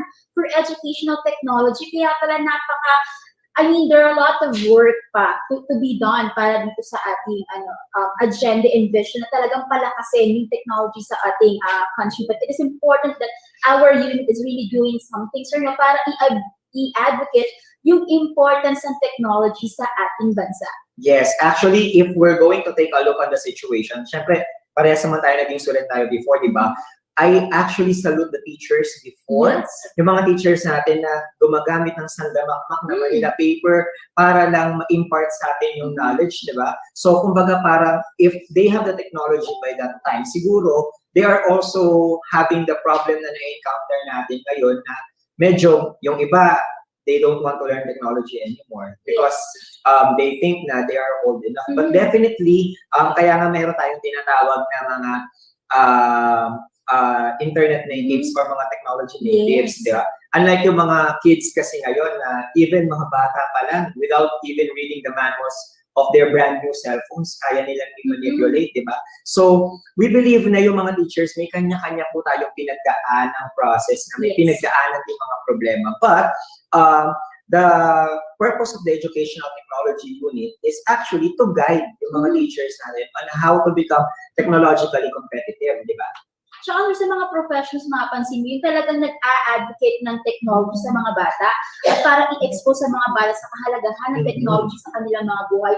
Teacher yan, no? At hindi lang yung science teacher. Kasi naalala ko nung elementary, pag sila yung technology science. Pero hindi yan, no? Halos lahat ng subject teachers, part of their teaching, kasi ako ay English teacher, no? Part of their teaching involves technology, no? Ganun kagaling. Like, kasi example for us, mga 90s kid tayo, so tayo yung mga umaandar, sir, di ba? Yun na yung mga technology in the classroom. And naiintindihan ko, sir, yung commentary mo na yung mga medyo senior and wizened teachers natin, there will be discouraged of the kind of technologies that are evolving right now. Pero the message is, huwag din tayo matakot kasi mas maraming mga batang teachers din na handang tumulong, no? Handang mag-coach at yun nga rin po yung TPU na handang umagapay at umalalay po para sa mga pangangailangan sa technology ng ating mga kaguruan. Yes, now, these are also the effective strategies Sir Mark mentioned to deliver synchronous teaching effectively. So, number one, provide students with learning goals or agenda. Because definitely, lalo na ngayon natin modular tayo, what the students think is just, kailangan magsagot lang sila. Tsaka sir, yung mga Generation Z, hindi sila kikilos pag walang pag hindi mo sila binibigyan ng clear objectives in mind. So, they like to question and we have to feed their questions with the right objectives. Yes. For number two, set clear expectation to the learners. Yes. Kasi actually, yung mga students natin ngayon, although sabihin natin na they are digitally competitive enough, kahit bata pa lang, I still believe na proper communication is still important, di ba? And for number three, make learners active by getting points from them. Of course, di ba? Kahit sino naman, kahit sino mas gusto natin na pinapakinggan tayo kaysa yung lagi tayo yung nakikinig. So, hindi lang yung pwedeng student-centered sa isang virtual or face-to-face classroom. Tama ka dun, sir, na pag pinakikinggan ng estudyante, importante yun kasi hindi lahat sa bahay nila yung sense of pinakikinggan buhay sa kanila. Yes. For number four, ready the students through tapping their interest, di ba? Kasi alam naman natin, with this generation, ayaw nila na kino-confine natin sila sa isa lang. Kailangan hanapin natin kung saan sila magaling, ano yung interest nila. Then definitely, if you're going to tap it with them, of course, automatic, ibibigay nila yung best nila. And this makes teaching challenging kasi kailangan feel mo yung time ng bata. No? Hindi ka pwede, alam mo lang yung panahon mo. Kailangan alam mo yung panahon ng mga bata sa akin. Kasi if you do not really have the touch on their lives or hindi mo alam kung ano yung mga uso ngayon, no? You will definitely and easily tune out. No? Wala ka talagang ganong kapit dun sa bata. Yes. And dyan mo mapasok na number 5 natin, which is to have a shorter but recorded session. Kaya kung mapapansin ninyo, katulad ng sinabi ni Sir Mark kanina, so social media, sobrang dami nating kalaban para makuha yung attention ng mga students natin. Kaya naman as much as possible, kailangan shorter lang yung binibigay natin na mga recorded session. We need to direct to the point. Automatic. Kasi ang mga students naman ngayon, hindi naman ganun kahirap kausap. Yes, diba? sir. Tsaka wag yung sobrang banking system of education. Let them move. Yes. And let them explore and let them do their own learning. And that is very important. Ang mga bata ngayon gusto gumagalaw, di ba? Halata naman sa TikTok, di ba? TikTok na TikTok. Oh, Okay. pati nga tayo nadadami sa TikTok. For number 6, use the chat effectively, di ba? So, katulad ng sinabi namin kanina, communication is actually the key in order for us to reach our students. And kasama na dyan yung pag-chat because there are some students and as well as teachers to their head teachers and principals that they cannot easily open up, di ba? So, kaya naman, through the use of chat, it is another means for us to share or to say something that we can be listened to. Tsaka note ko lang, sir, no, one of the talks that will be done this week will be about chatbots. So, ayun, importante yun kasi I learned about chatbots last year and napaka-interesting na teachers marunong gumawa ng chatbots. Kasi yung chatbots nakikita na sa mga pages, sa mga online accounts, pero tayo palang teachers, we can do chatbots that can immediately respond to the concerns of our students. Okay. Tsaka ano pa, let me share to you this practice done in our school, Kaunlaran High School. Ginagamit po talaga namin yung chat in our asynchronous sessions, not just to give lessons to our learners, but to also feel for our learners. Kinukumusta namin. At po sa importanteng kinukumusta po ang mga bata, lalo na hindi sa nakikita ng kasalanan. Tama. And for number 7, have the students to assess themselves and their performance. As teachers, hindi tayo dapat yung nagdidikta. Diba? Kasi katulad nga ng sinabi natin kanina, we have to let them discover themselves. Kailangan natin silang i-guide on how they're going to be that person that they dream of someday. Diba? Hindi pwede na sasabihin natin sa kanila na hanggang dito ka lang. Because we don't know kung ano yung possible na mangyari. Who knows, diba? Katulad nga ng sabi ng mga teachers ko before, di mo masabi, malay mo, ikaw na yung susunod na presidente ng Pilipinas. Walang nakakaalam. But if that is their dream as teachers, yun yung trabaho natin. We have to push them to make that dream into a reality. And naniniwala din ako, sir, no, na learning is not just attaining the objectives in the classroom, but also assessing your own performance, how you perform. No? Kasi in life naman talaga, it's not the people who would tell you kung ay magaling ka. It's up to you who would tell yourself and assess your performance in daily living. No? Yes. And of course, at this point, we would like to thank all the teachers na nagpadala ng mga questions nila sa Google Forms natin. So, I think the questions are now ready and it will be flashed on the screen. So, with Sir Mark C, we're going to answer all those questions. Sir Mark?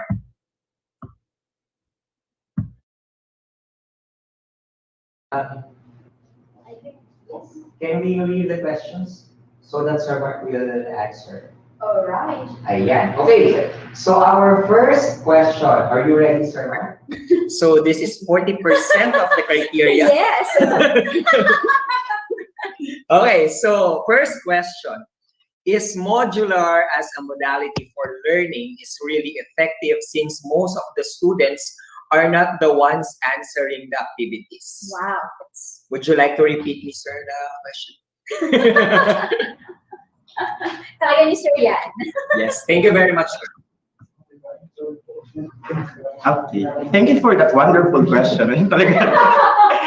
So, if I will be asked if modular materials is actually effective, I will say that yes, if we follow certain parameters. Number 1, we should not put, again ang sagot ko ay based sa aking experience as a classroom teacher.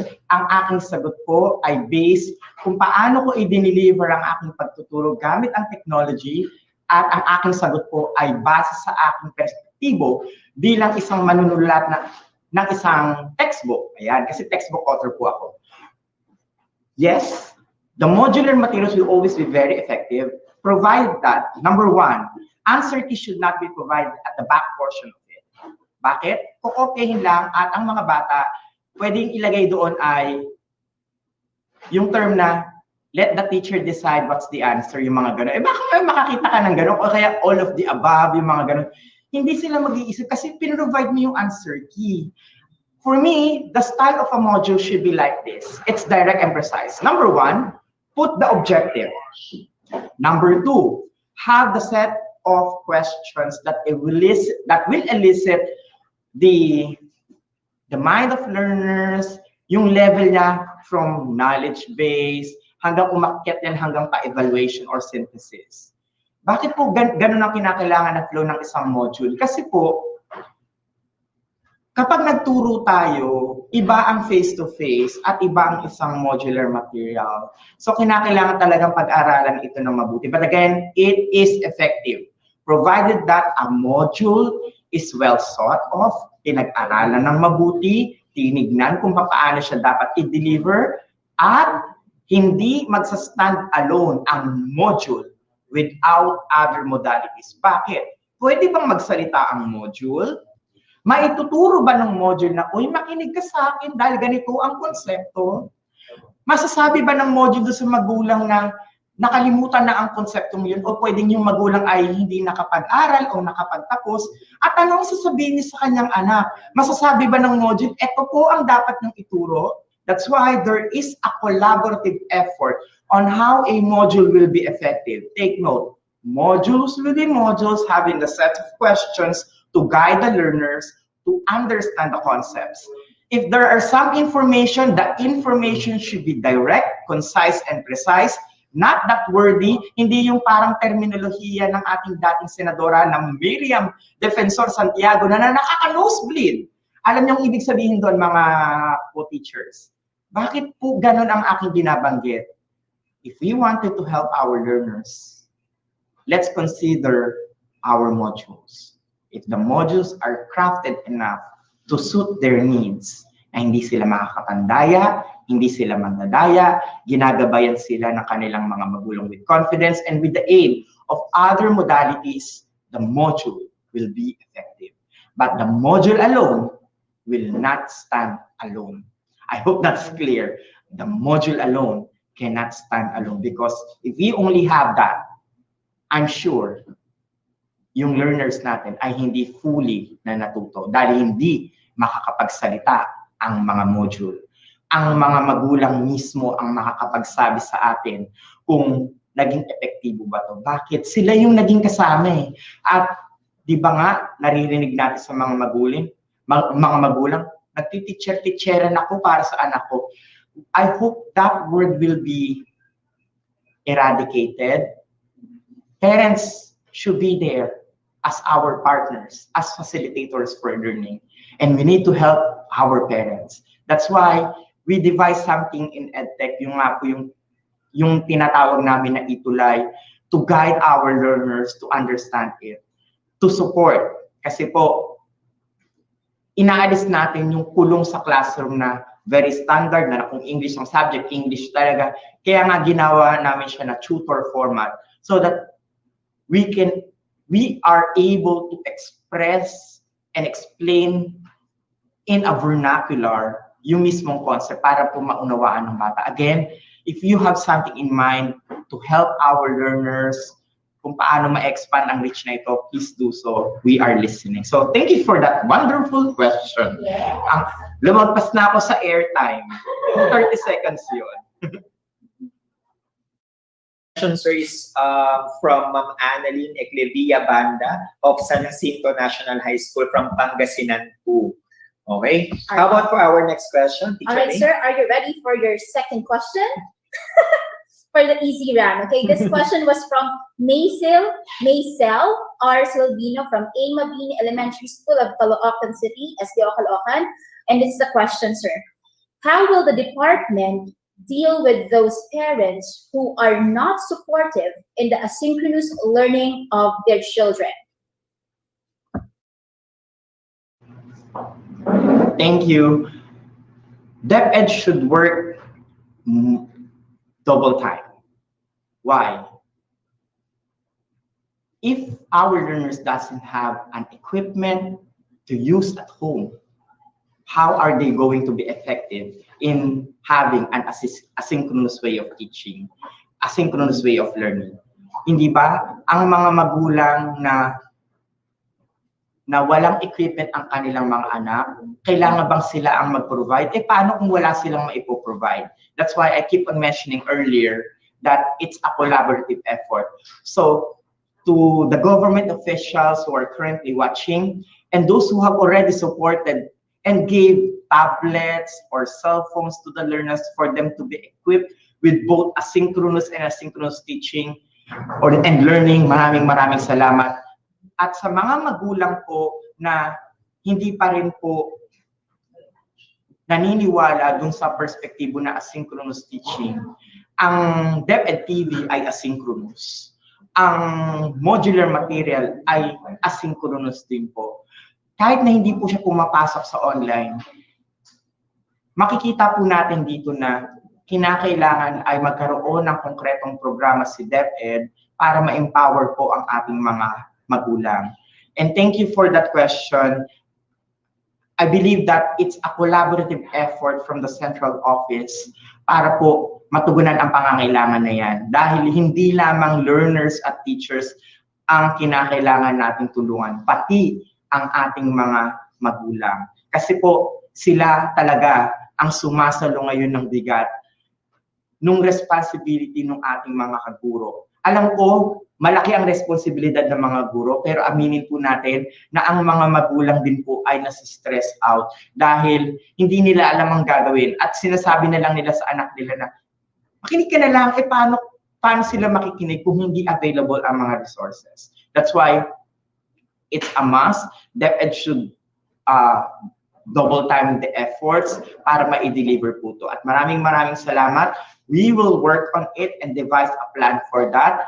But I reassure you that DepEd is doing something regarding it. Ayan. Maraming salamat. Yes, sir. Okay, so thank you very much, Sir Mark. For our third question from Mr. Eugenio L. Molina from Mangaldan National High School, Pangasinan 2. What would you recommend as the best technology to be integrated in the new normal classroom setting? Okay. If I will be asked, ulitin ko lang. Ayan. So if I will be asked what technology, I would say that instructional video tool will be the best technology because it is a supplement for our face-to-face instruction. There are a lot of tools available. We have our cameras with us. You could always utilize that. Again, why I said that, bakit yun po ang aking na-mention, bakit video tool? Kasi po uulitin ko, di ba pag face-to-face instruction, nakikita tayo nagsasalita. So the best technology for me would be the instructional video. Kapag naipaliwanag po natin ng malinaw po yun, yan ay magagamit po talaga ng ating mga mag-aaral. For example, before we have conducted that session, the utilization of simple paper, a whiteboard, pen, marami pong kaparaanan kung paano tayo makakapag-deliver ng quality instruction utilizing a video. Merong pong high-end, merong low-tech, pero ang importante dito, clear ang ating boses kapag ipinapaliwanag ang concept para maintindihan ng ating mga mag-aaral. So I hope that answer suffice your question. Walang ibang tatalo sa teknolohiya ng bibig ng isang guro. Kapag magaling magsalita at magturo, that's the best technology.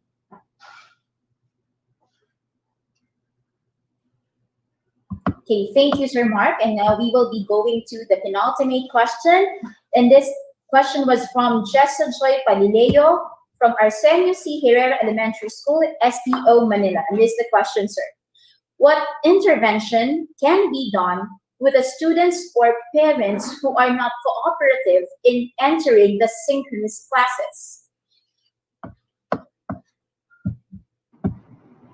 Thank you. The best intervention for our learners and also for our parents, if they are not that good in attending the synchronous classes, number one, isn't it that we ask them before if they are going to have online or offline or the modular materials? But if they choose online, the online synchronous activity, then there should be an engagement with the parents, with the teacher in the school itself, that they will support that. Kasi ang hirap po na pinili nila ang online synchronous tapos hindi nila sinusuportahan. Now, what is the intervention there? Diyan po papasok yung ating mga school heads to help our teachers to communicate with the parents in assisting ano ba ang pangangailangan ng bata. Kung hindi kaya ang online synchronous, huwag ipilit. Maraming modalities ang pwede pa natin gawin. At sabi nga natin, ang nangyaring pandemic situation sa ating bansa ang nagbukas sa atin ng maraming opportunities to grow much better in utilizing technology. But we need to consider the capacity, the open-mindedness of our parents. It's just a matter of good communication. If we explain to them clearly our objective, our sincere objectives, ano ba ang reason behind it, I'm sure lahat ng magulang ay mauunawaan. Nasa mabuting usapan lang ito at magagawa po yun. So the best intervention is good communication. Ayan. Thank you.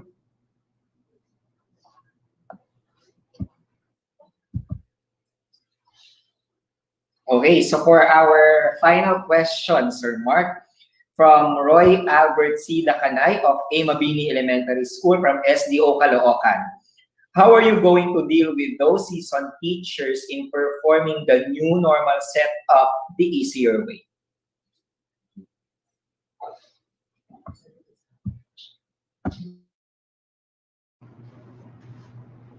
Okay, thank you for that question. This is my request to the young teachers. Oh, bakit young teachers? All of us will soon be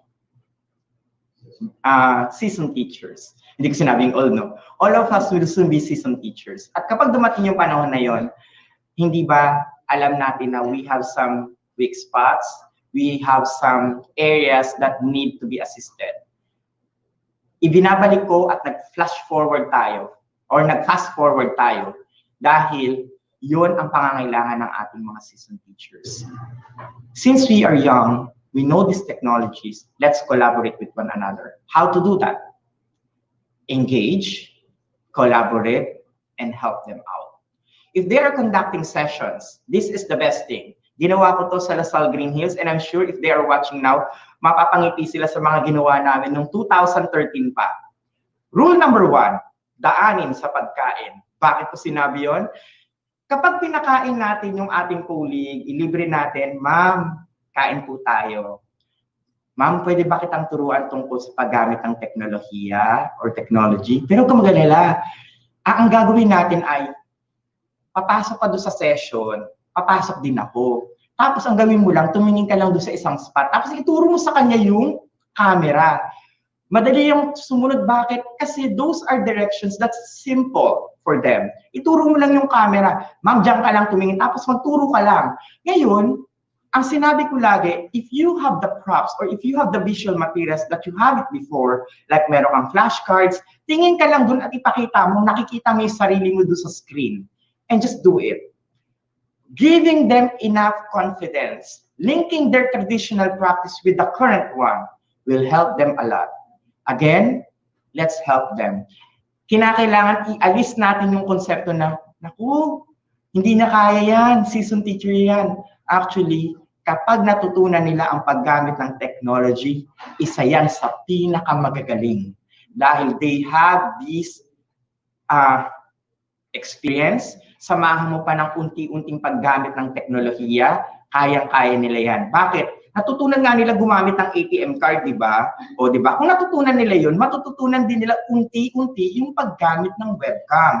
So, hindi dapat natin iparamdam sa kanila na matanda na kayo. Oh, sorry for the word matanda na kayo, hindi nyo na kailangan yan. Kung ako, nasa age akong ganon, ito lang ang sasabihin ko. Hindi kayo magiging guro kung hindi dahil sa amin na matanda na ngayon. Kaya kayo na mga bata ngayon, gabayan nyo kami para kami ay makatulong din sa mga mag-aaral natin ngayon. Remember that We cannot be teachers if we don't have those seasoned teachers. Kaya, gabayan natin sila. So, if ever you are the principal or school head, devise a plan or program to have a partnership, tandem support system with a young teacher who's confident in using technology and a seasoned teacher whom you think that they need help. So paano yung kunyari nasa loob sila ng klase sa online synchronous?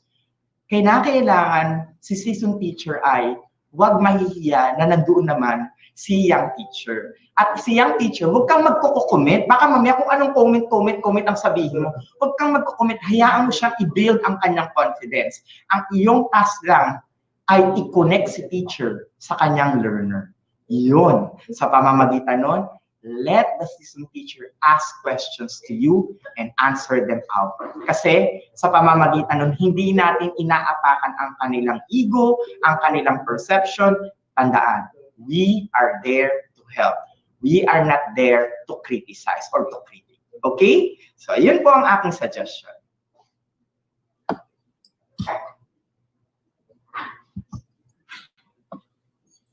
Okay, thank you, Sir Mark, for that wonderful and grateful message. And the three big words that I got from your answer are engage, collaborate, and help out. And I would believe that Sir Mark knows this as one of the taglines of LaSalle, no? Sharing is caring. Napakahalaga na magbahagi.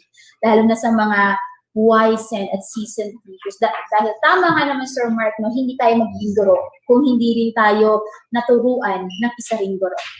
Yes, you know what, Ma'am May, ako as one of the new teachers before sa public, what I'm thinking before, syempre nga since ICT ako, medyo aware ako sa technology.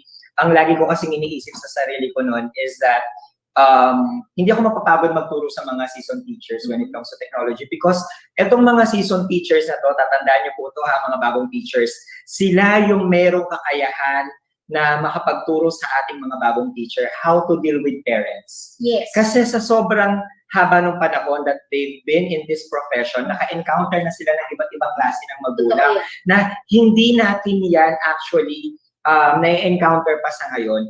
Ang lagi ko kasing iniisip, yung old teachers natin doesn't mean that you're great. Mm-hmm. Diba? And new teachers doesn't mean you're the best. Yes. I always believe that we should work hand in hand together kasi lahat naman to magbe-benefit ay mga students natin. So we should not compete with the old teachers and the new teachers, whether gender-based or whatever it is. As long as ang isipin natin, magtulungan tayo para sa bata, para sa bayan, di ba? So ngayon, bibigyan namin kayo ng chance na i-message ng inyong mga seasoned teachers, pasalamatan sila, Yes. at turuan sila ng technology. We will give you a 5-minute break para gawin niya, para makahinga, drink water, napaka-importante niyan, stay hydrated po. Yan, di ba, Ma'am May? What else? Okay, so move, stand up, and grab your favorite snacks and drinks, and we will be right back.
Good day, everyone. I am Sir Robbie, and together, we will learn the word of the future, robotics. Did you know that here in Educational Technology Unit, robotics is a priority to make every Filipino learners and teachers competent and meet the demands of the future global scene?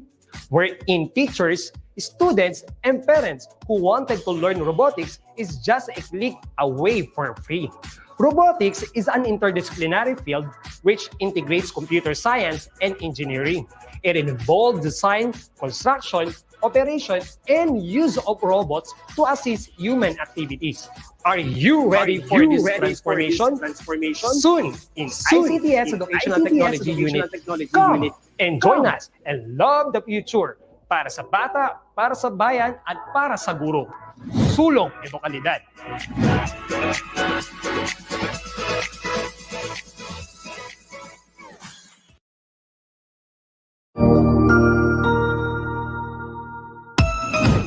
Magandang araw, ako po si Sir Ariel, ang ALS lover ng EdTech Unit. Narito po ako para sa isang napakagandang balita at upang magpaalala na ang kinabukasan ay mas gaganda at uunlad kung ang lahat ay patuloy na mag-aaral. Sa edukasyon sa ating bansa, tiyak na walang maiiwanan sa pag-abot ng mga pangarap. Kaya naman ang Department of Education ICTS Educational Technology Unit at Alternative Learning System Task Force ay nagtutulungan sa pagkakaroon ng ALS Tech Empowerment Program upang maihatid ang excellent quality education sa ating mga ALS learner and teachers. To easily deliver the lessons from the modules and other references, we will provide tablet PC as part of the DepEd computerization program to all ALS teachers and orientation on the use of these packages. To deepen the pedagogical use of information and communications and technology in delivering instructions, there are training workshops on the use and curation of open educational resources or OER, Google and Microsoft productivity tools, creation of video lessons using PowerPoint presentations and KineMaster, and on ebook or e-magazine development. To create an avenue for remedial lessons that is open to all learners, teachers, and parents, we will have the eTulay free online tutorial and mobile eTulay, where we will visit remote schools to feature the best practices of our ALS teachers and learners. Sa mga out-of-school youth and adult, laging tatandaan na may pag-asa upang makapagpatuloy sa pag-aaral. May ALS para sa inyo. Ang edukasyon ay para sa lahat. Para sa bata, para sa bayan, para sa guro. Sulong Edukalidad.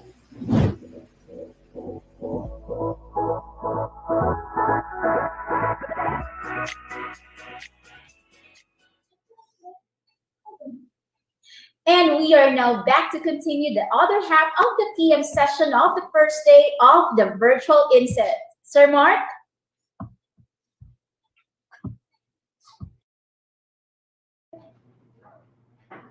Thank you. So we will continue with our session. Pangalawa po to, the effective delivery of asynchronous teaching. So earlier, I have shared ano ba yung mga effective criteria, ano ba yung mga challenges. Ngayon naman, dun tayo sa other side of it, which is the asynchronous teaching. When we talk about online asynchronous teaching, hindi nito kasabay yung teacher. So I know marami na ko yung na-attenan na session dito at ang aking ibibigay ay ano ba ang kinakailangan pa natin bigyan ng tugon? So, here are our objectives, okay? So, let's focus on to these things.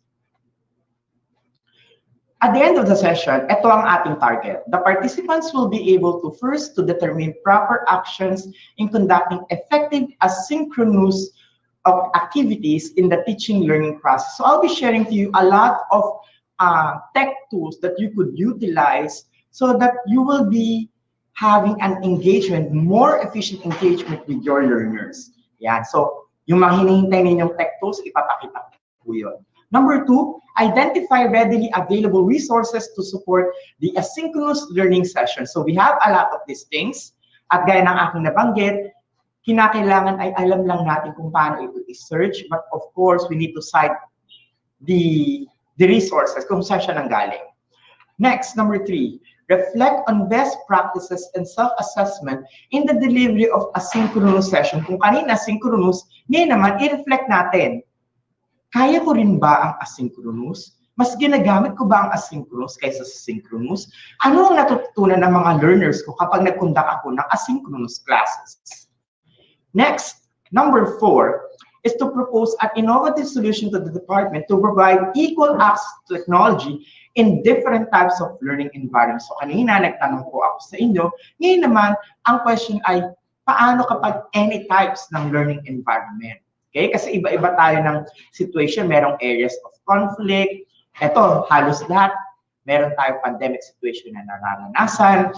Ano-ano ba itong mga innovative solutions na pwede natin ibigay? And lastly, number 5, assess the current ICT programs and initiatives in the department in providing quality education for all types of learners. Kasi napakahirap po mag-isip ng programa kung hindi natin iisipin din kung ano ba ang kailangan ng ating mga learners. So, allow me to proceed. In asynchronous teaching, we have a lot of advantages, but we also have the disadvantages. At ito po ay honest opinion ko bilang isang guro, ha? So, una, ang advantage ng asynchronous, flexible yan dahil anytime, anywhere, pwedeng gamitin ng bata. Yun nga lang, kinakailangan ay responsible siya because he holds their time. They hold their time. Hindi natin nadidiktahan unless we set the guidelines nga. Next, it's easily scalable, easily shareable. Madali siyang ipasa because it's just a link or it is a soft copy. Lastly, it's cost-effective. Kung minsan karamihan ng mga tools na ito ay may free version. At yan lang ang aking advantages. O di ba, konti? Pero marami akong disadvantages. Number 1, delayed or no feedback at all.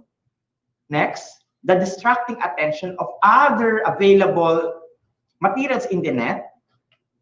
No collaboration because sila lang ang nakafocus doon. It requires self-discipline, and lastly, they think that they are isolated. Maganda ang asynchronous teaching kung ito ay naplano ng husto at ang mga activities ay may variation. Hindi nagiging epektibo ang asynchronous teaching kung ito ay basta lang i-deliver for the sake of ma-deliver ang lesson. Or para lang masabi na, ay, nag-asynchronous ako. Dapat hindi po ganon. Kapag gumawa po tayo ng any instructional tool na patungkol po sa asynchronous teaching, ito ang ating tatandaan. We are creating asynchronous teaching materials because it is about the learners and not about you. Ulitin ko about the learners and not about you. Ano yun? Ito po bato-bato sa langit, ang matamaan, huwag magagalit. Karamihan, pag tinukoy kasi ang asynchronous learning, nagsa-search ka online tapos kinaka-copy-paste mo lang. Hindi mo na nire-review kung ano ba ang content niya. At nagugulat ka na lang na, ay, ang hirap pala ng nilalaman. So, that's actually not a good practice at all. So, we need to take note that when we look for these materials and when we create, let's think about the learners. Does it fit their age? Does it fit to the requirements, like sa competencies? At kapag gumawa tayo ng materials, siguraduhin natin na pwede nilang ulit-ulitin, like a gamified material. Because of these things, malaki po ang maitutulong nun. So, sa akin pong nabanggit ngayon, mahalaga na alam natin yung mga prosesong ito para ma-deliver natin ng maayos sa ating mga mag-aaral, yung asynchronous teaching. So, let me jump on to my next slide. Gaya ng inyo nakikita, ito ang format ng asynchronous teaching.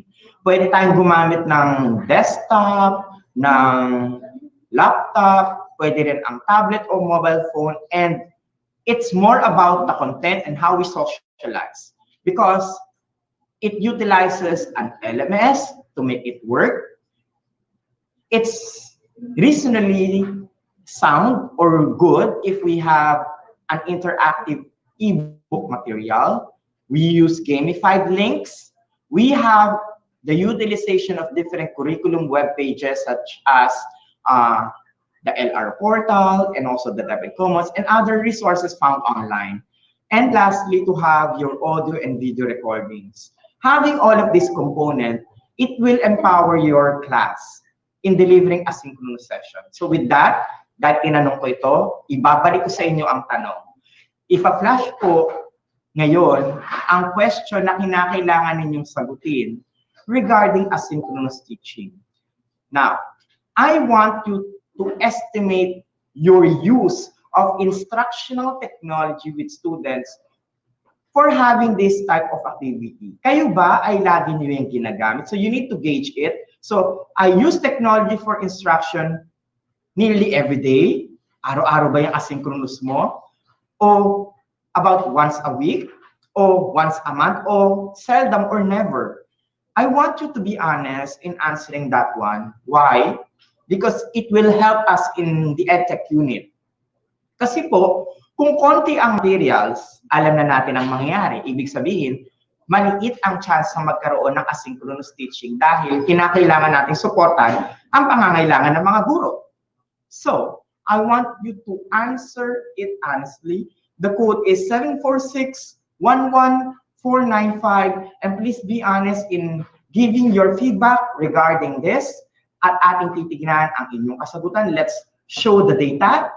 Ano ba ang pinakamarami? Gaano kaya ang porsyento na ating tinutukoy pag ang ating mga teachers ay gumagamit ba ng asynchronous teaching? Okay, let's see the results. Ayan. So, majority of our participants have mentioned that they are actually using it at least once a week. The next one, may mga gumagamit almost daily. At meron naman gumagamit ng once a month. At malaki-laki din ang numbers nung hindi talaga gumagamit. So what is it shown? Ano ang ipinapakita dito? What is the indicator or indication about it? Isa lang ang sinasabi nito. Our teachers would like to deliver an asynchronous teaching, but to make it effective, we need to provide them readily made available materials, which is quality assured. I think you are smiling at nag-a-agree kayo sa sinasabi ko. Next, some of you might think that, I am already capable, that's why I'm delivering it several times in a week. And that's actually good then. However, we need to consider that we need to plan it out. Dahil hindi lang iisa ang subject ng bata, maraming subjects ang bata. Kaya, pag po natin gagawin na pag nagbigay tayo ng asynchronous activity ay parang tayo lang ang kanilang subject. I-consider po natin na marami rin po silang subject teachers. So, with this information, maraming salamat sa inyong ipinrovide. At sa mga sumagot po na once a month at not at all o seldom, I think this group of teachers should be given more training, more assistance, para maging confident din sila sa paggamit ng asynchronous teaching. Tandaan po natin, it's a collaborative work and I'm very happy that you are sharing this information. Itong data na ito ay makakatulong sa ICTS EdTech Unit to plan out what are the best programs to support especially those 13 and 12% located with once a month and or who have indicated once a month or no at all. Okay, so thank you for that. So, going back to my presentation, here are the following edtech tools that are actually useful. You can list it down. Actually, this is downloadable. My presentation is downloadable in the LMS, okay? In the PDLMS. Libre po ninyong mada-download. Ito ang highly useful, paano? These are the useful application tools or software that I believe it's easy for us to manipulate. Number one, AppsGazer. If you want to create applications, an Android application, this tool is meant for you.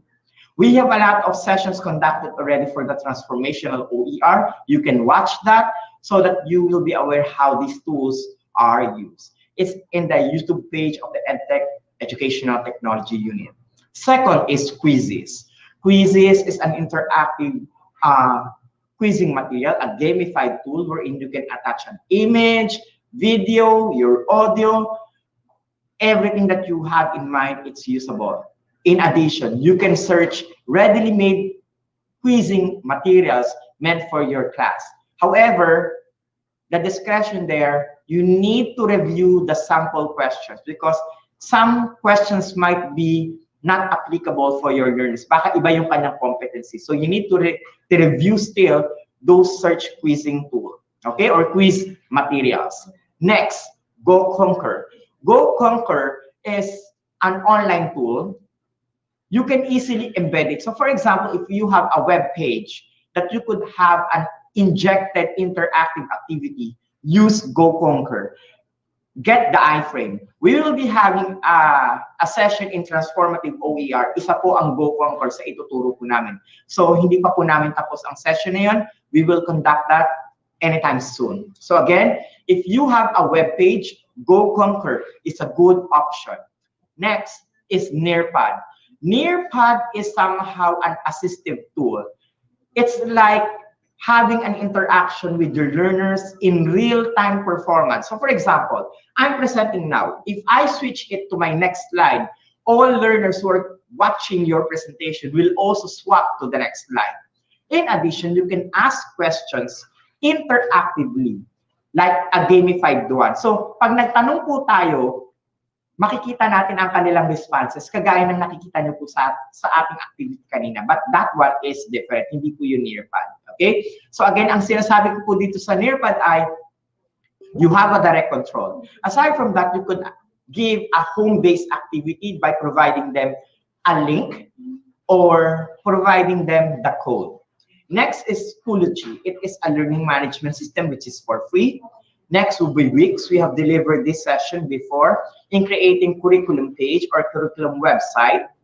Next will be Kotobi applications. It should be in tandem because you need first to create it in Kotobi Author before viewing it in Kotobi Reader. Next one will be Bunchy.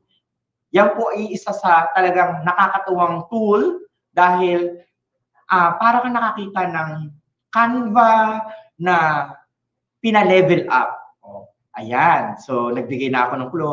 Canva na pina-level up pa na para siyang Nearpad, na para siyang quizzes, na para siyang PowerPoint. So, ganun ang kanyang combination kapag akin po talagang i-describe. So, have a venture of it. It's actually also free of use. However, may limitation siya sa free usage dahil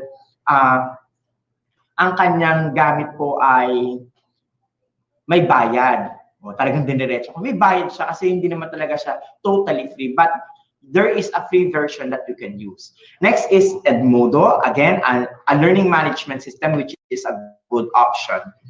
Next one is Socrative. So it is a content-based web wherein you could gauge your learners by having a gamified session. So halos magkakapareho ito kay Nearpad. Ang pinagkaiba lang nito ay iba ang kanyang look. O, yun ha. At hindi niyo po magagawang i-share ang presentation ninyo na nakikita rin ng sabay ng iyong learner. Kasi ang Socrative ay parang nag-flash ka, tapos nanonood sila at they can give answers and you can see the feedback. Next one will be Kahoot. I know you are familiar with it. It's a gamified material. We also have Quizlet. Kagaya rin siya ng Kahoot at ng quizzes. We have iJack, which is a tool that could utilize the augmented reality in education. Having a frame VR, hindi ko patapos itong session na to dahil naputol ako last time sa transformational OER. Frame VR is creating a virtual reality experience wherein you put a virtual teacher and a virtual material in compact. Yun nga lang, mas nagiging effective siya kung may mobile tool ang bata. Next is Wakelet. It's a powerful tool na maganda pong i-discover ninyo. It was already shared before in the empowerment programs of EdTech. Na-conduct po yan last February. Okay? So you could always visit the YouTube page. Next, ito po, talagang highly recommended ko. Utilize Microsoft Teams, especially if you have an account. Next one will be Google Classroom. Ayan. Kung meron, of course, meron kayong DepEd email account, you can utilize this. Or if you have a regular Gmail, you may do so. Edpuzzle by having a snippet of questions coming from YouTube na pwede nyo i-recreate at maging sarili nyong gawa o lagyan nyo ng sariling flavor. And lastly, YouTube for education. All of these things are helpful tools in conducting our asynchronous session.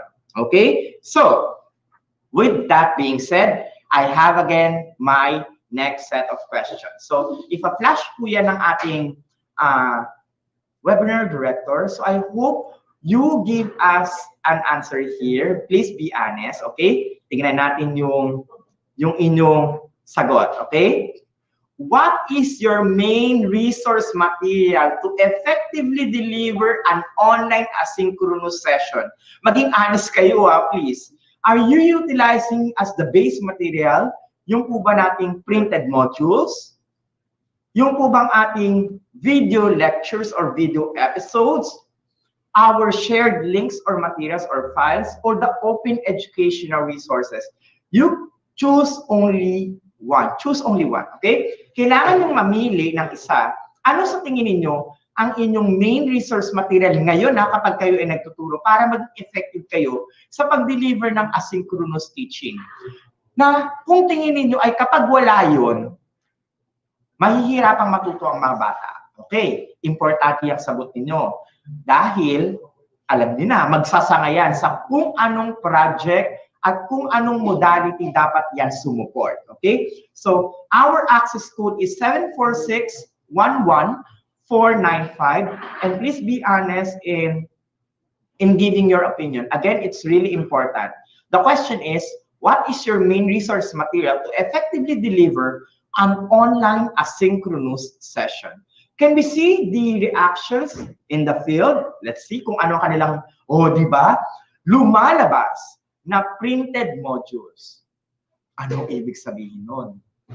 Hay, hanggat walang printed modules na hawak ang mga guro, mahihirapan din ang ating mga mag-aaral na matuto. Because the baseline materials that they believe that is essential in asynchronous teaching is the module. Kapag walang hawak ang bata, paano sila sasagot? Kapag late dumating ang mga modules, paano magpiprint ang teachers? Everything boils down to the teachers. Siya ang umaako ng bigat. At sa mga guro, naiintindihan ko po at nauunawaan namin kayo, hindi ko alam ang sasabihin regarding this. Ayan, nagiging honest ako Kasi po, sa pandemic situation na ating naranasan, it's really a collaborative work. Printed modules are the baseline materials in any modalities that we have. DepEd TV cannot create an episode without the module. ETLI session cannot have that good session if you don't have a plain material which we will utilize to assist in tutoring. Same thing goes also with the radio-based instruction. Importante ang mga printed modules. Gaya ng ating ipinapakita, lalo pa itong tumataas, talagang nasa 70%, at yan ay makakarating sa ating pong mga partners dito po sa central office. Our teachers have shared their sentiments.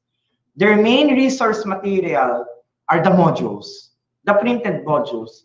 If we cannot deliver it on time, their session, whether online or offline, will be affected. At hindi natin sila pwedeng sisihin at the end of the day na hindi sila nakapagturo ng maayos. Dahil kung walang materials na ibibigay sa ating mga guro, kagaya ng textbook o gaya ng mga modules na ito, wala rin silang ma-deliver sa ating mga mag-aaral. Hindi natin pwedeng ipilit kung talagang hindi akma. Dahil tayo dapat ang gumagawa ng paraan para maibigay ito sa ating mga guro.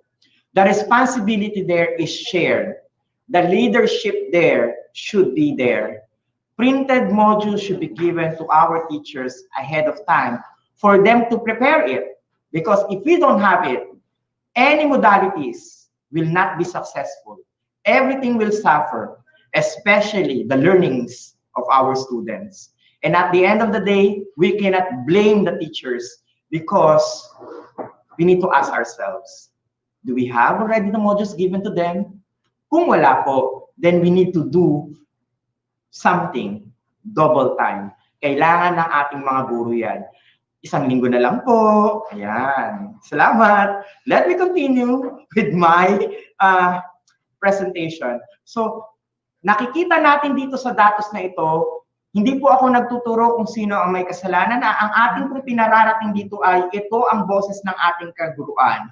Na ang sinasabi nila ay kailangan namin ang printed materials na ito because what we can deliver if we don't have it, di ba? We cannot deliver that. Mahirap ituro kung wala tayong basehan.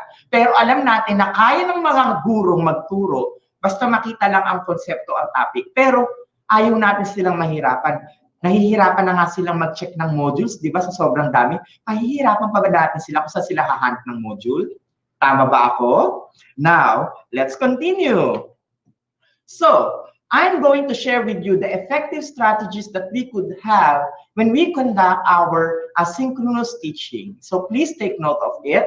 Huwag na kayo magsulat kasi downloadable naman po ito. So pwede nyo kunan din ng picture and remember these things. Number 1, design a discussion board, quizzes, or digital copies of documents, recorded audio or video in a compact material. Easily downloadable and shareable. Yung pwedeng Bluetooth lang yan, o pwede yung pang thumb drive. Kasi po, kinakailangan, isipin natin yung pinakasimpleng bagay para maabot ito ng iba pang mga learners. Kasi po, mahirap po talaga ang sitwasyon ngayon, especially if you are talking about the pandemic situation. Buhu pa rin ito, pero ang online at asynchronous teaching ay patuloy na nariyan at kinakailangan nating pag-usayin dahil yan ang takbo ng mundo. Next, number 2, let's practice the feedbacking. Importante na kapag nagawa ng isang bata yung isang material sa ating asynchronous activity, let's ask them, did you enjoy the activity? Have we attained the objectives of our lesson? Have that in mind. Dahil kapag wala po nun, wala kang set of parameters, parang ang mangyayari na, pare-pareho ang ating ino-offer, di ba ang pare-parehong putahe ay nakakasawa?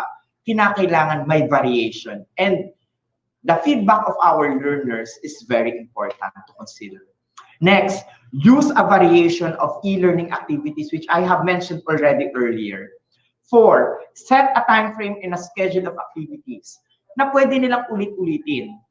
Alam niyo po, maniwala kayo kung paano po ako na-discover ng Lasal Green Hills, ikukwento ko po sa inyo. Ako ay inilagay sa grade 1. Halos umiyak talaga ako nung inilagay ako sa grade 1 because I am a higher grades teacher. The transition from a higher grades teacher placing you to grade 1 is really difficult. Why? Masungit kaya akong teacher. O alam niyo ng mga naging estudyante ko, yung naglalakad pa lang ako, lumilinis na yung paligid. Ganun ako. As in, yung salita ko pa lang ay, good morning, my dear gentlemen. Narinig pa lang nila yun, lumilinis na talaga yung paligid. And placing me in grade 1, aba, yung mga bata na naging estudyante ko na, syempre kuya-kuya na nila yun, yung mga kapatid nila, yun ang na-handle ko at panakot talaga. Ay, strict yan si Sir Mark. Ay, masungit yan si Mr. Mark. Syempre, hindi ako pwedeng magsungit sa mga bata at ako ang kinakailang magturo sa kanila ng basic skills. No read, no write.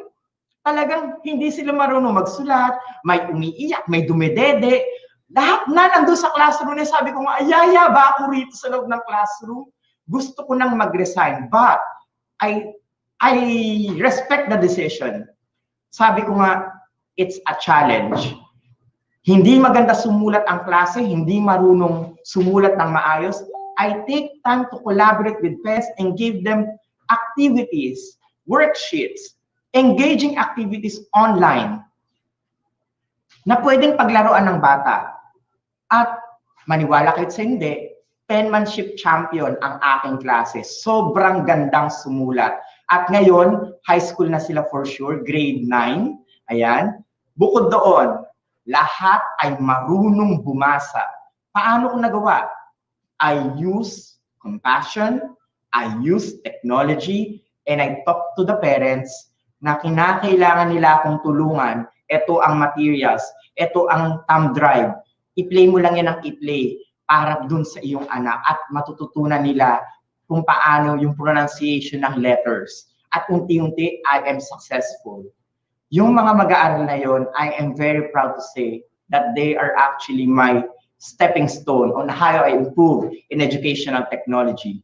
Grade 1 man sila, pinaggamit ko sa kanila ang technology na kung saan yon ang ginamit ng LaSalle Green Hills as a platform tool at the start.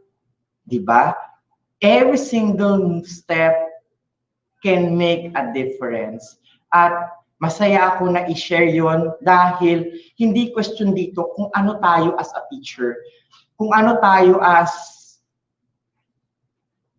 a teacher in delivering instruction. Ang importante dito ay ano ang ating maibibigay sa ating mga learners na compassion para maintindihan nila itong konsepto na ito. Marami tayong online tools. Ang kinakailangan lang ay alamin natin kung saan ang interest. Elicit that interest. Next, number 5, have a bite-sized module to accomplish. Alam niyo po, magiging honest ako, nagugulat talaga ako sa mga modules kasi, ayan, naging honest talaga. I know this is the same sentiments of our teachers. There are areas in the module that it's actually lengthy. Sa sobrang haba, sasabihin ng mga teachers, ano natutunan ng bata? Siguro kinakailangang isipin natin, is it the longevity or is it the preciseness? We need to consider all of these things in creating these tools because anything which is too long, we lost our learners. Ulitin ko po anumang klase ng kagamitang panturo kapag sobrang haba ay isinusuka at inaayawan. Parang mga guro, di ba? Aminin nyo to. Kapag mayroong salita ng salita, tapos paulit-ulit at wala ka namang bagong natututunan, di ba ayaw mo na siyang pakinggan? Parang, siya na naman, yun na naman sasabihin niya. O di ba? It's the same thing. Kung ano ang ayaw natin na ginagawa, siyempre wag natin ulitin sa ating mga learners. We need to devise a way so that engagement in learning will be fulfilling. Okay? Hindi po ako nagpaparinig, pero yun po ang totoo. Let's have a bite-sized module to accomplish. Hindi natin kinakailangan na sobrang haba. Sobrang haba nga, wala naman natutunan, di ba? Let's make it very simple and light, but we are attacking the competencies that they need to understand. Next, let's encourage group collaboration.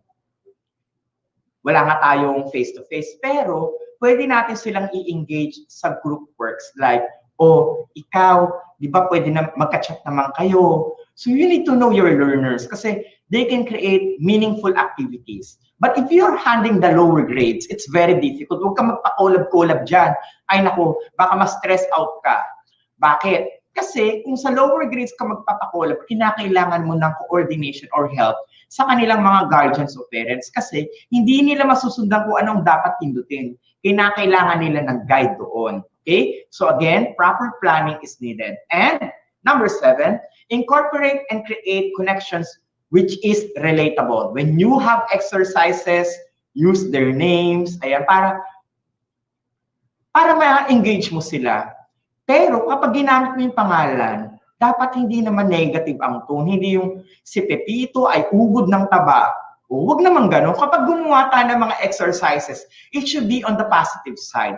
Kahit na alam natin na ang example na yun ay akma, dapat ay makatao ang ating ibinibigay ng mga questions. Let's avoid questions that is ethnically or yung tunog niya ay nagiging racist. Kailangan alisin natin yun. Dapat tayo mismo, when we create set of questions, dapat ang tinatandaan natin ay kino-consider natin ang culture at ang pagpapahalaga sa ating kapwa. So to our teachers na nagkikreate ng mga asynchronous materials and you want to share it, you could always email oer@deped.gov.ph. But again, kagaya ng aking binanggit kanina, you will be solely responsible for the copyright. Make sure that when you share it, it's your own work. Okay? This is your opportunity to share your resource material. You could email that one. It's there already, oer@deped.gov.ph. So that when you conduct your asynchronous activity, your learners will be redirected to the system. Just go to DepEd Commons and look for it. O, di ba? Dali lang. So, with these effective strategies that I have mentioned, I have another question that you need to answer. Okay, it will be flashed onto our screen. Ayan, ito naman ay pang Miss Universe na question. Ayan. In your opinion, which equipment is beneficial, useful, and applicable to deliver an online instruction? O pagkakataon niyo na ito, kung makakausap ninyo si Yusek Alain del Pascua, ano kaya sa tingin ninyo na equipment ang beneficial at useful para sa ating pagtuturo? Choose. Is it laptop? Next, is it going to be a tablet, Android OS? Or is it going to be a cell phone? Choose your preferred answer. Hit now, okay? Let's see. Habang hinihintay natin ang paglabas ng mga sagot, remember the code to participate in our session doon po sa ating activity. It's 761-1495. Again, it's 7461-1495. Our question is, in your opinion, which equipment is beneficial, useful, and applicable to deliver an online instruction? Okay? Ano kaya sa tingin natin? Can we see the responses of our participants? Ano ang winika ng sangkaguruan? Oops! Lumalabas ay color blue, laptop. Okay. I know that Yusek Alain is currently watching. Yusek, nagsalita na po ang sangkaguruan para maging epektibo ang paggamit ng teknolohiya sa kanilang pagtuturo. Talagang it's a must that they need to have laptops. Please, laptops for teachers. We request that. Ang request po na yon ay naniniwala ako na kapag ating pong na-provide, maibibigay ng ating mga guro yung hinahanap natin na integration ng concepts sa ICT para makapag-deliver sila ng quality instruction. Mahirap magturo kung wala pong kagamitan.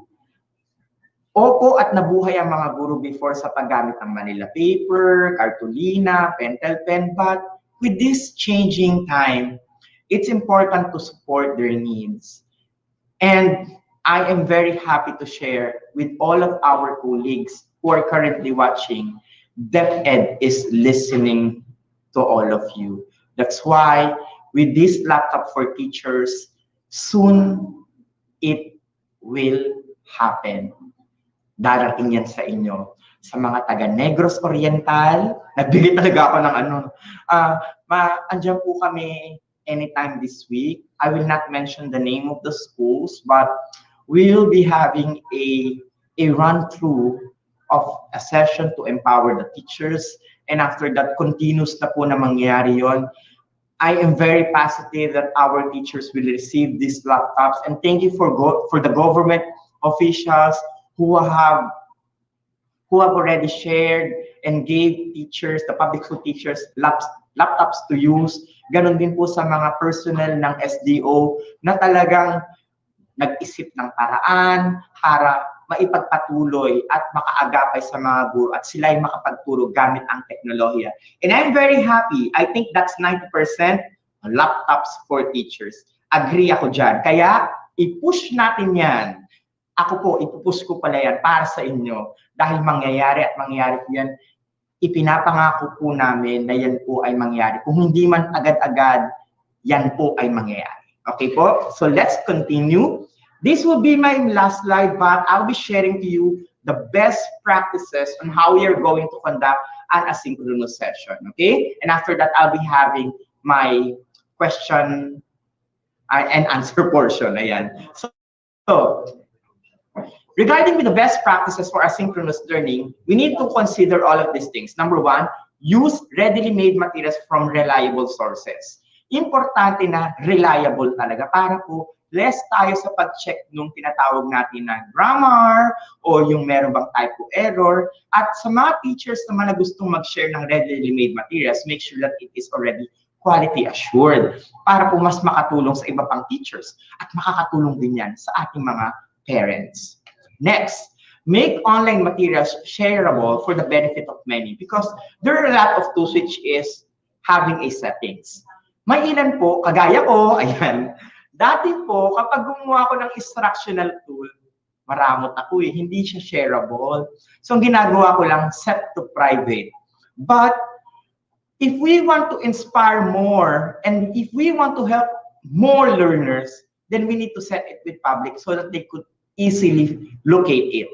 At nung dumating yung time ng 2014, a wake-up call for me in utilizing edtech.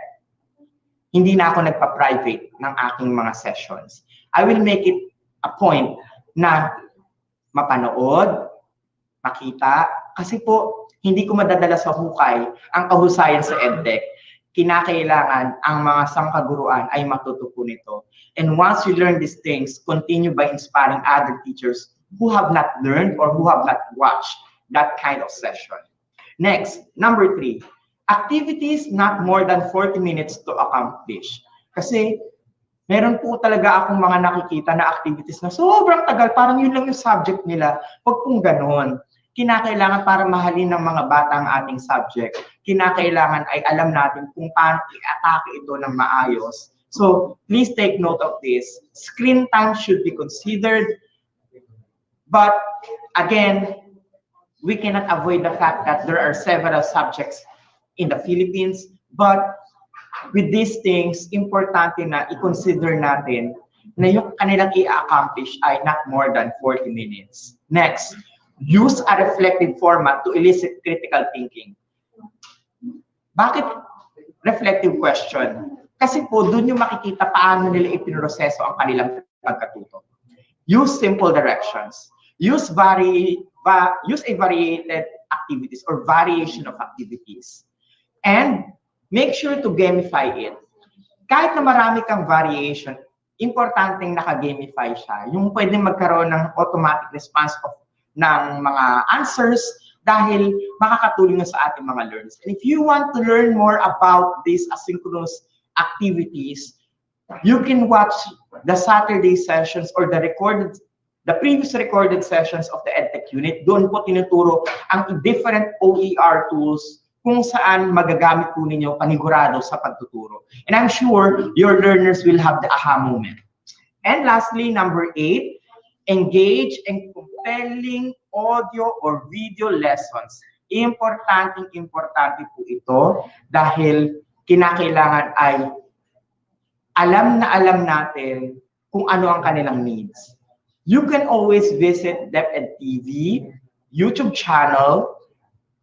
Doon po makikita niyo po ang mga e-tulay sessions, ang mga video lessons ng DepEd TV na pwede niyong i-share at ibahagi sa inyong mga learners as a supplemental tool.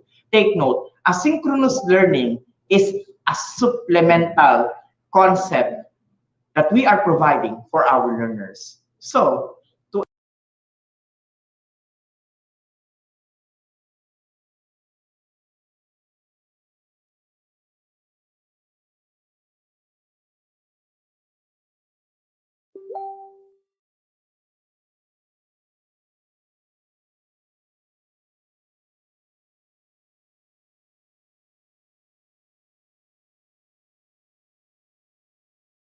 answer this activity.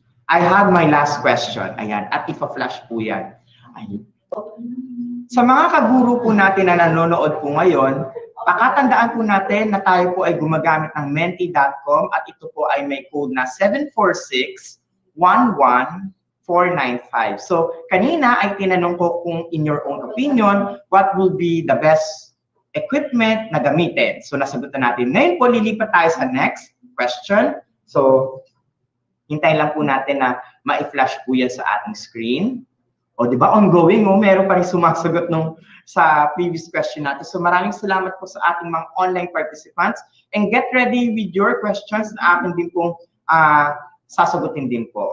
Okay, so, again, ang ating pong ginagamit ay menti.com. So, please go to that and have the code 746-11495. Now, this question is meant for everybody. How will you promote the maximum use of technology in instruction? Again, how will you promote the maximum use of technology in instruction? How are you going to utilize it? Okay? So marami tayong nakita dito, use it extensively. Meron nakita dito, laptop. I think yung word na laptop ay provide us laptop so that we can maximize the use of it. Tama ba ako? Ayan. Nakita rin natin, provide incentives for teachers. I highly commend that.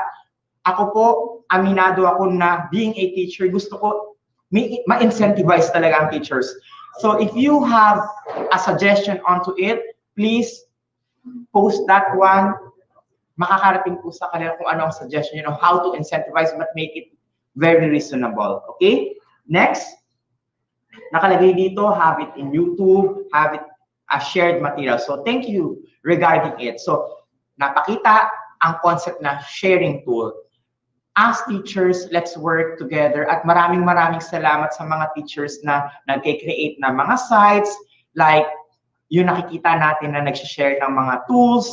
Very helpful po yun. Dahil isa lang ang ipinapakita doon, buhay po ang bayanihan sa ating mga puso at isipan. Pero let's not use those things to earn. Kasi po, ang nakakalungkot, ginawa siya ng isang teacher, nung nakita natin, ibinigay natin nga sa publiko, pero sinisingil natin. I think it's high time for us to think of it that if we have something, can we offer it for free?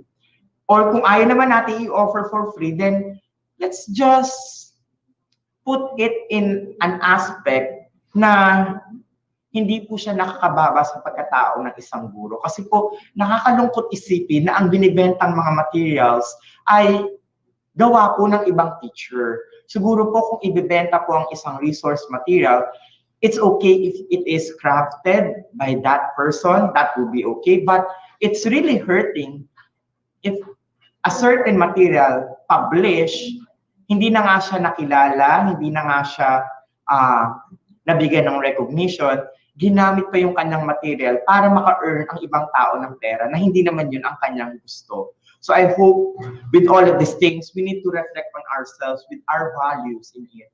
Because when we talk about technology, hindi lang yan basta sa paggamit nito. Tinutukoy din natin ang reflection ng ating mga sarili. So with our another question, i-reflect po ang ating session host. Let's go to the next question na maipa-flash po. Okay. So after asking you on how you're going to promote the maximum use of technology in instruction, let's have this one. Kapag kayo ay tinanong sa paggamit ng tools, di ba ang dali-dali nating sagutin na ito ang kailangan namin. Pero paano kapag important na tao na po ang ating kausap? So let's wait for it to be flashed. Ayan. Ipapakita po yung ating next question. Oh. Ang question na pang beauty queen ang tanong. If you are allowed to talk to our president, how can we make access to technology equal to everybody? What is your proposed action plan? Oh, di ba? Medyo mabigat-bigat. Bakit po? Gamitin na natin itong pagkakataon na ito. Di ba pag nagkaroon kayo ng INSET at school days, di ba pinag-uusapan niyo yan? Ngayon po, ginawa natin siya in a national scale, in a voluntary basis. Since it's on a national scale, it's easy for us to forward that to our executives, to our leaders, that these are our proposals on how you're making technology equal to everybody. So please be honest in giving your answer, and please make sure that that is reasonable and doable. Baka mamaya kakaiba naman ang mga nilagay natin, di ba? So if you are allowed to talk to our president, how can we make access to technology equal to everybody? What is your proposed action plan? So if I will be asked, kunyari ako, my proposed action plan will be,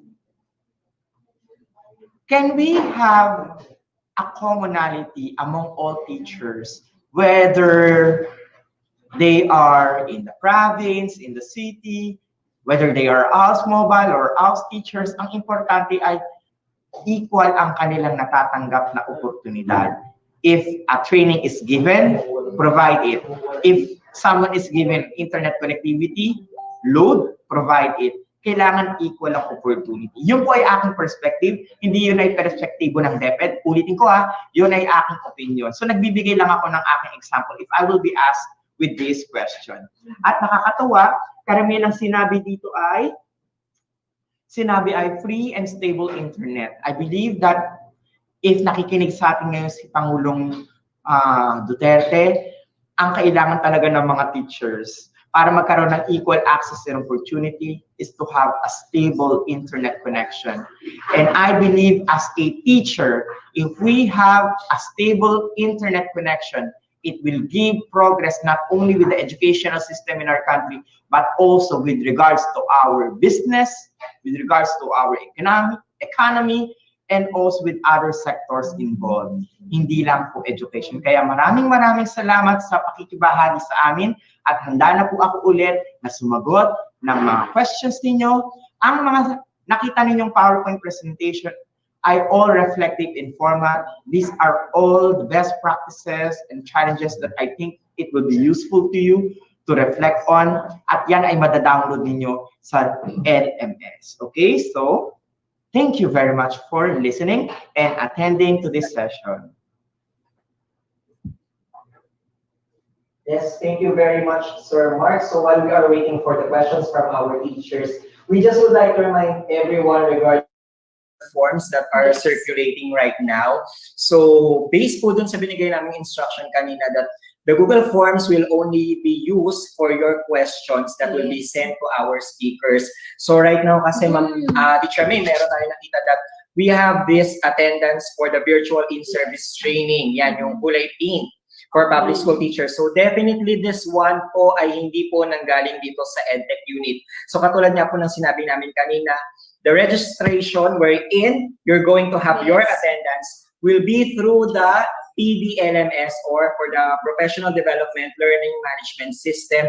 That is the only authorized site by the EdTech unit here at the DepEd Central Office. So please teachers, maging careful po tayo sa pag-fill in ng mga data natin because definitely this one is not from our office po. Yes po. And meron pa rin pong Google Forms na kumakalat no, for session evaluation. So please be careful po because if you are going to fill out these forms po, you are also sharing information. And these information po that you are sharing might be used in dangerous ways. So please teachers, the Google Forms that we are circulating are only for questions, not for session evaluation, and not for this one, the one flashed in our screen a while ago. Ingat lang po teachers na maging mapanuri po sa mga Google Forms na sinasagutan po ninyo. Yes po, kaya naman po maraming salamat po sa lahat ng teachers na nag-inform sa amin sa concern po ninyo and tama po talaga yan, magtulong-tulong lang po tayo. Okay? At dahil po dyan, while we are still waiting for the questions na sasagutin po mamaya ni Sir Mark, we also would like to acknowledge ang dami nating mga shoutout. No? And Sobra po. alam niyo po, teachers, hindi po kami mapapagod na gawin ito because definitely this activity is for you. Kaya naman po, ang maliit na kaligayahan na katulad nito na ma-shoutout ay ibibigay po talaga namin sa inyo. So starting off from Commonwealth National High School with their principal, Dr. Agapito Lera, Novaliches High School Principal, Dr. Luis P. Tagayon, Senior High School Internal Focal Person, Dr. Joseph Adan, and Senior High School External Focal Person, Ma'am Elsa Pinla. Okay, shout out naman din po kay Sir Alan James G. Legson ng Santa Lucia High School, SDO Pasig. Ang principal po ni Sir ay si Mr. Richard P. Santos.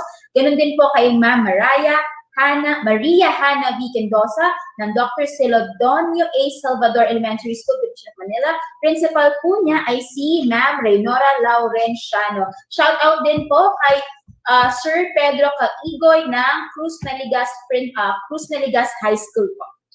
Yan. Okay. So, another shout out po from Bais City Division, Negros Oriental, Cambagahan National High School, teachers from Giginto National Vocational High School with their school head, Sir Roman Cariot, and from SDO Bulacan.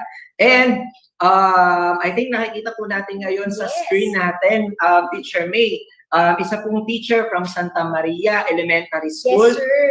Dumaran Mainland District, Palawan. So nakikita natin yung effort ni Ma'am, no? At ang name po ni Ma'am ay si Ma'am Mary Joy Torres. Talagang inaakyat pa ni Ma'am, sir, yung mataas na place sa kanila para magka-signal just to tune in our INSET. Kaya Ma'am, saludo kami sa galing mo, Ma'am. And sa dedication mo na mag-tune in sa INSET natin.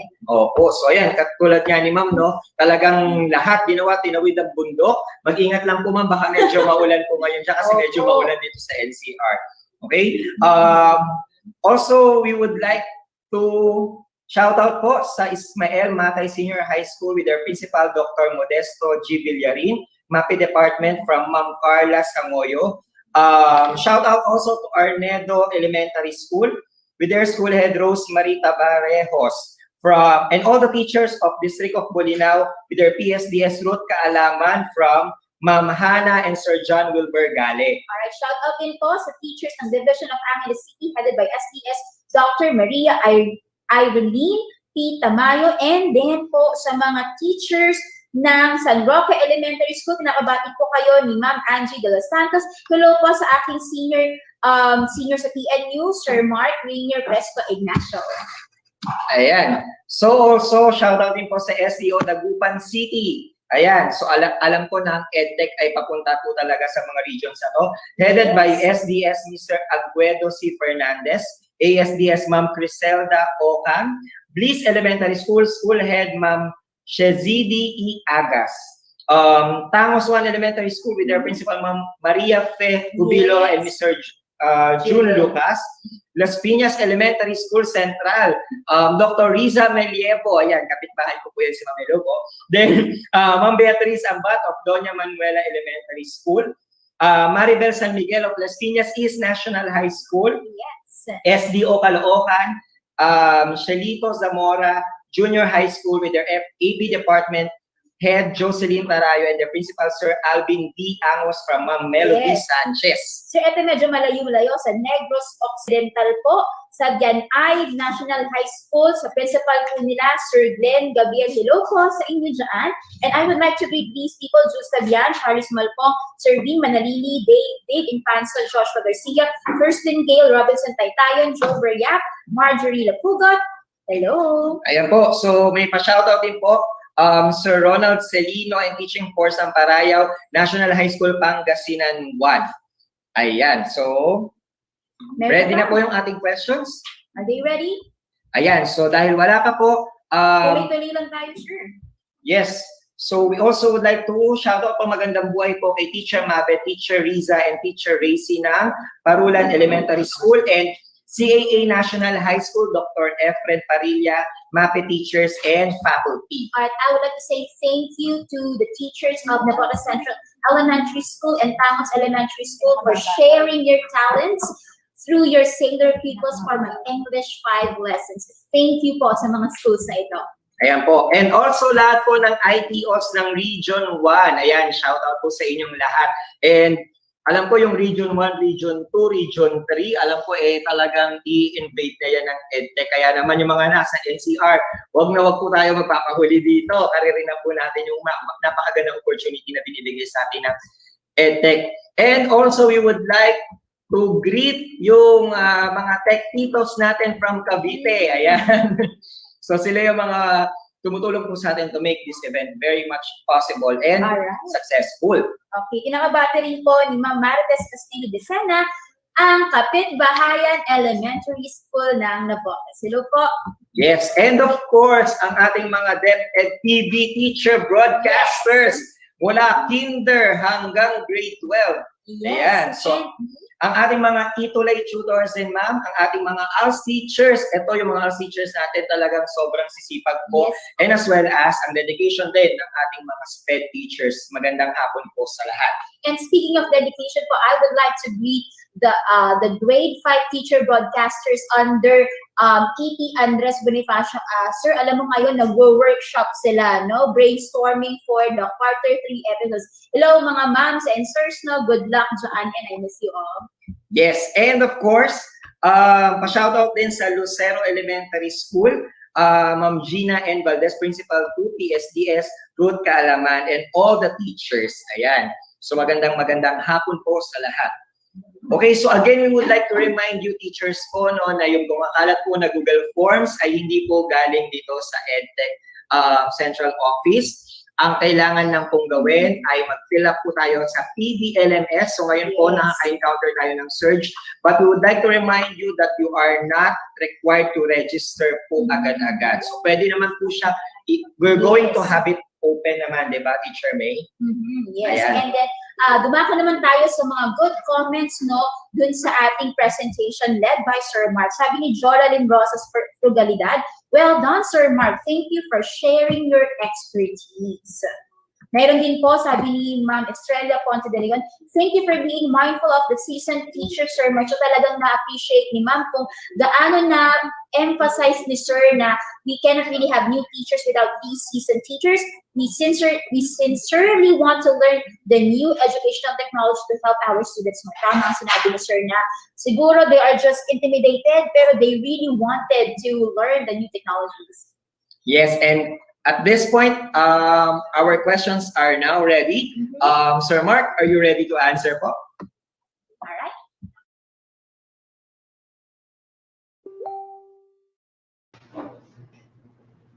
Okay. So we're going to have our first question. Okay. Easy lang tayo ulit. For 5,000 pesos. Okay, so our first question, Sir Mark. How will the teacher address and simplify this type of learning in order to meet or cope up with the needs and availability of the resources of our learners?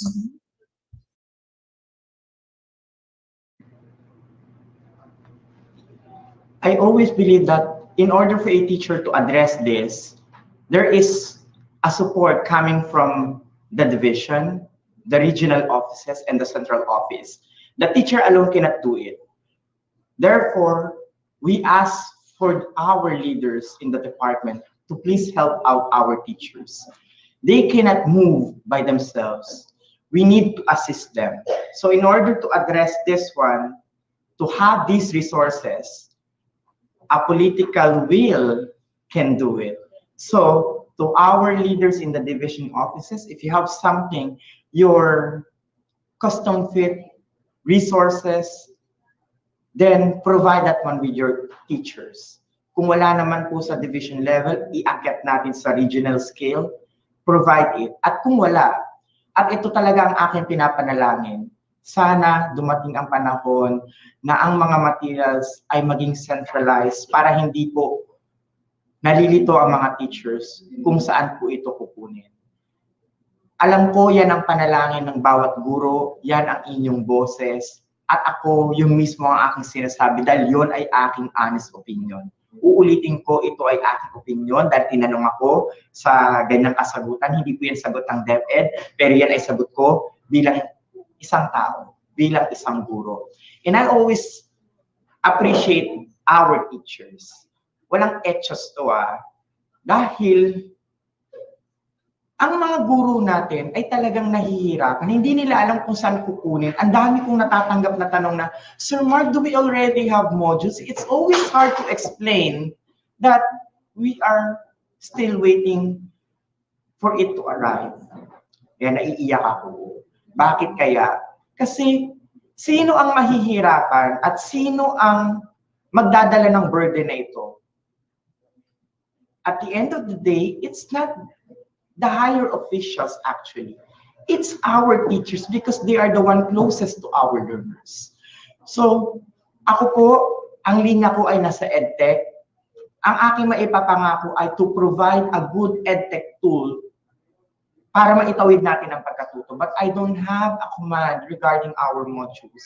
It's with our partners in the curriculum and instruction. And I hope, alam ko naman na ginagawa nila ang kanilang best. Let's give that trust in them that they are doing very well, that they are doing something to provide these resources. Mahirap po kasi na iasa natin sa mga guro yung lahat.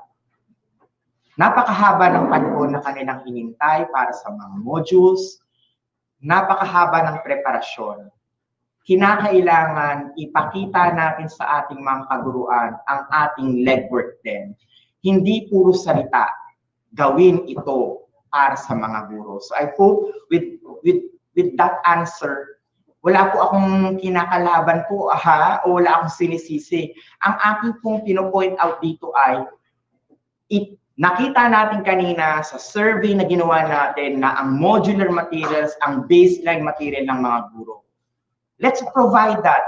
Dapat nagawa talaga siya, pinag-isipan ng mabuti na plano. Dahil kapag ginawa ito na may perpektong plano, hindi mahihirapan ang mga gurong Pilipino para magkaroon kami ng pahinga. Ayan, salamat po. So I hope nakuha po ninyo yung meaning ng aking answer doon. Again, it's really hard because we need to work hard as a department. Hindi kinakailangan na kanya-kanya. And let's avoid blaming each other. Ang kinakailangan natin gawin ay humanap ng solusyon para matawid ang pagkatuto ng mga bata. Kung kinakailangan gumawa ng activity sheets dahil walang modules, teachers, let's do it. Ako, yun ang aking perspective lagi. Hindi natin kinakailangan ng napakaraming etos. Ang kinakailangan natin ay ano ang hahawakan ng mga bata para matuto. Ganun lang. Less words, more actions. And those actions must be seen, reflected, doable, and felt by our teachers, seen by our teachers in the field. Because if we have that, then we hear them out. Alam natin kung ano ang kanilang nararamdaman. So, thank you. Alright. Thank you, Sir Mark, for that touching answer for the first question. Let's now go to the second question. And the second question is, how can we assure that learning takes place during an online synchronous teaching?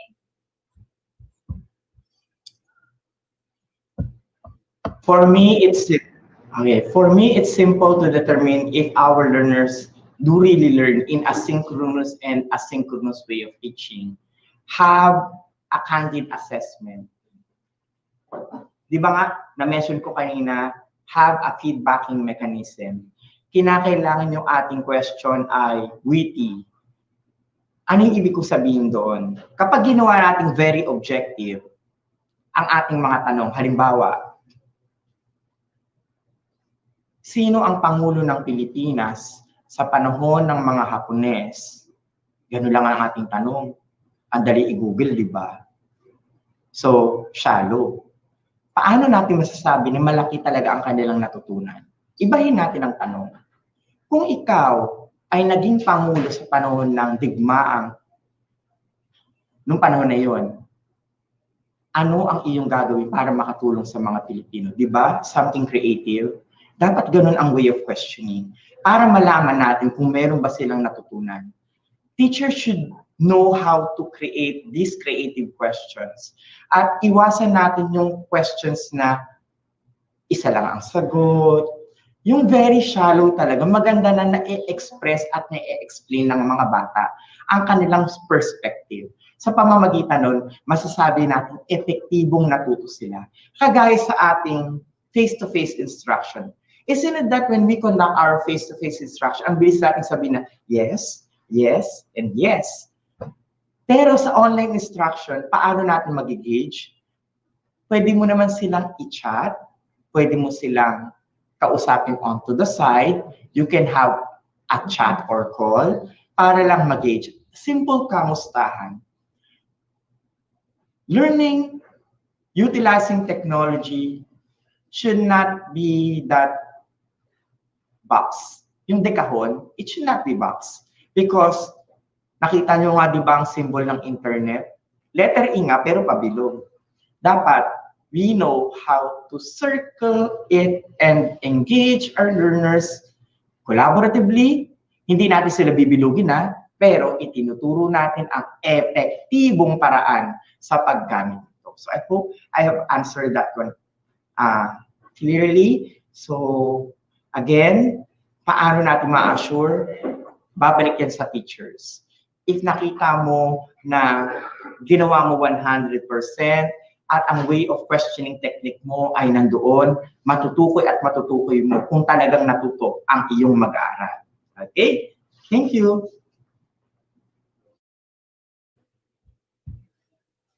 Okay, thank you very much, Sir Mark. So we'll now proceed to our third question. Is asynchronous learning really effective in terms of discipline for learners to answer on time?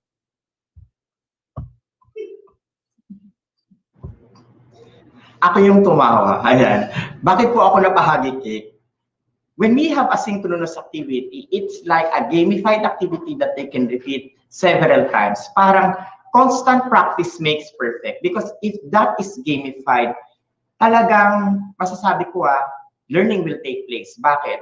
Sige nga, kayo, pag kayo ba ay nag-video okay, yung paborito nyo bang kanta ay na-memorize ninyo yung code o number? Kung opo ang inyong sagot, bakit? Di ba? Dahil lagi ninyong kinakanta yun. So parang ganun din sa asynchronous type of learning. Kapag meron kang set of questions at readily made na pwedeng ulit-ulitin ng bata, na-master at na-master kasi nila yon. So sa asynchronous learning, talagang in a way, masasabi natin effective, pero may gauge na, pero kapag nagbigay ka ng ibang question o atake ng question, medyo mali lang yung spelling na nakikita ko, double S yung asynchronous. O, di ba? Na-QA pa ako.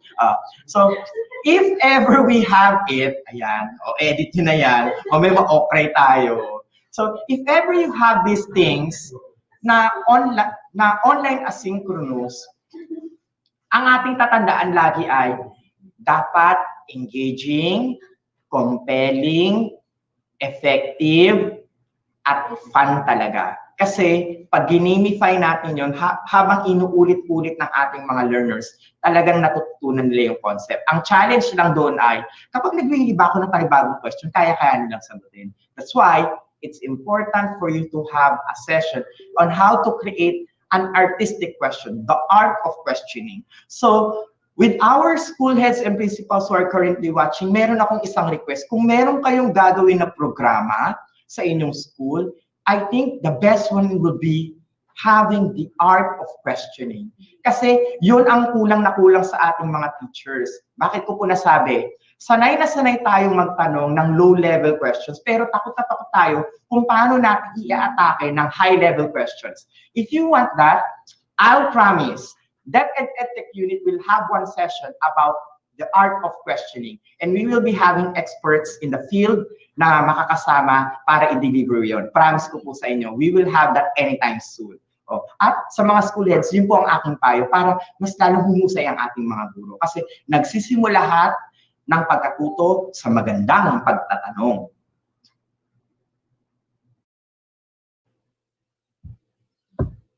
That is right, Sir Mark. Now we will be going over to our fourth question.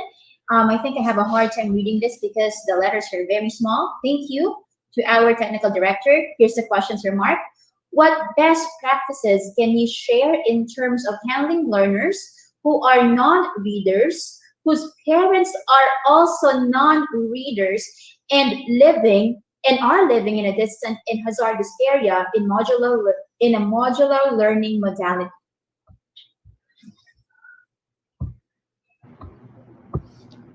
Napakahirap ng tanong. Ayan. Hinga muna ako ng malalim. Pero may sagot po ako dyan. First, you cannot do it alone. Hindi tayo superhero. Then, the first thing that you need to do is to collaborate with the barangay. After that, collaborate with anyone in the community who could assist, DSWD. Pwede po yun. Para po, sinabi nyo kasi hazardous yung area niya. So, kinakailangan ay masigurado natin na safe yung magde-deliver ng clues. Yun ang una natin kinakailangan i-consider. Kasi kung risk yun sa buhay nila, walang darating sa lugar na yan. Baka maya, puro Armalite pala yun nandoon, di ba? So, we need to consider the safety of the people that we ask for help. So, yun yung una. And then after that, di ba, malayo nga.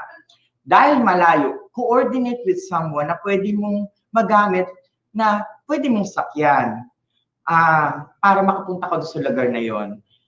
I believe that if a teacher has that heart to reach those learners, mayroon at mayroong tutulong. Okay? So yun yung pangalawa. Napansin nyo pa backward ang aking ginawang style. And then, whose parents are non-readers? Alam nyo po kung ganun ang nangyari. Kung ako ang tatanungin na, you are hitting two birds with one stone. Si parent na hindi no read no write, have it with us. The learners who doesn't have the capability, yan yung naka-streamline sa atin, yan yung nasa regular track, guide it. At sa pamamagitan nito, nakipag-collab ka sa iyong community for a safe travel there. to deliver.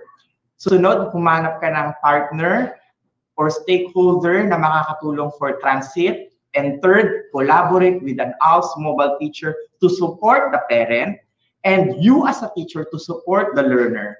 Having that, you will be able to teach them how to read. So, ganun po.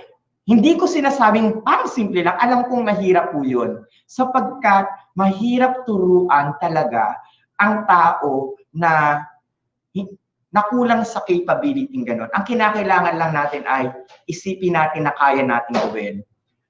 Now, in terms of having a centralized material, I believe that there are a lot of tools already, there's a lot of research made.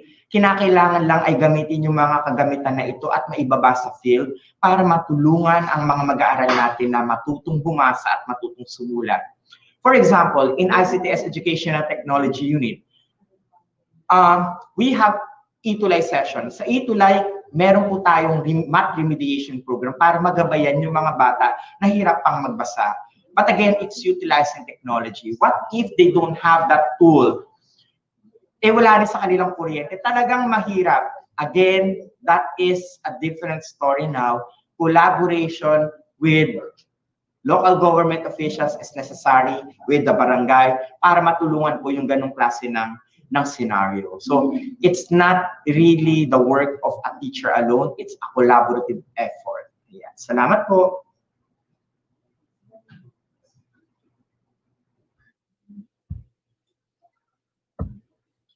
Okay, sir. So I guess this is our last question.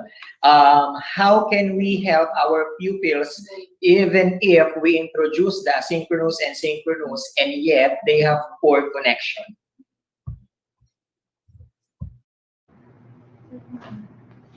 Okay, if we are going to introduce asynchronous and synchronous activities with our learners and yet they have poor connections, ang aking masasabi dito ay dyan papasok yung ibang modalities in teaching, which is the TV-based instruction. However, kinakailangan ng TV-based instruction ay align din o kasabay ng nangyayari sa field para maging applicable. Next, importante din para matulungan natin itong mga learners na to na mahina ang kanilang internet connection, sulatan ninyo yung inyong government official na is it possible na magkaroon tayo ng pa-internet dito sa ating community? Because asking is not, I know it's not simple, but it's possible. If we voice it out, then we know that it is the responsibility of our heads, our leaders, because when they have that position given by the people, ipinangako nila na tutulungan nila ang mga tao. At sa panahong ito, alam ko, naniniwala ko na yun ay kabahagi ng kanilang responsibilidad. So, it's really hard for us to deliver it if other sectors are not helping us. But as a teacher, if you want to help your learners, there are a lot of offline interactive materials that even if it is disconnected to the internet, it will work effectively as long as there is a device utilized by the learner. Ang mahirap lang dito ay kung walang device ang learner. Kaya kinondak po natin ang iba't ibang stages ng OER last year. So if ever you ask this question at hindi po kayo aware about open educational resources, we have conducted that last year with several sessions kung paano po gumamit ng technology na pwedeng tumakbo kahit na offline para mag-gauge po ninyo ang inyong learners. And after that, makakasupport po ito sa paggamit ng kanilang modular materials. So I hope nasagot ko po ang last question na sobrang hirap. Ayan. Thank you. Okay.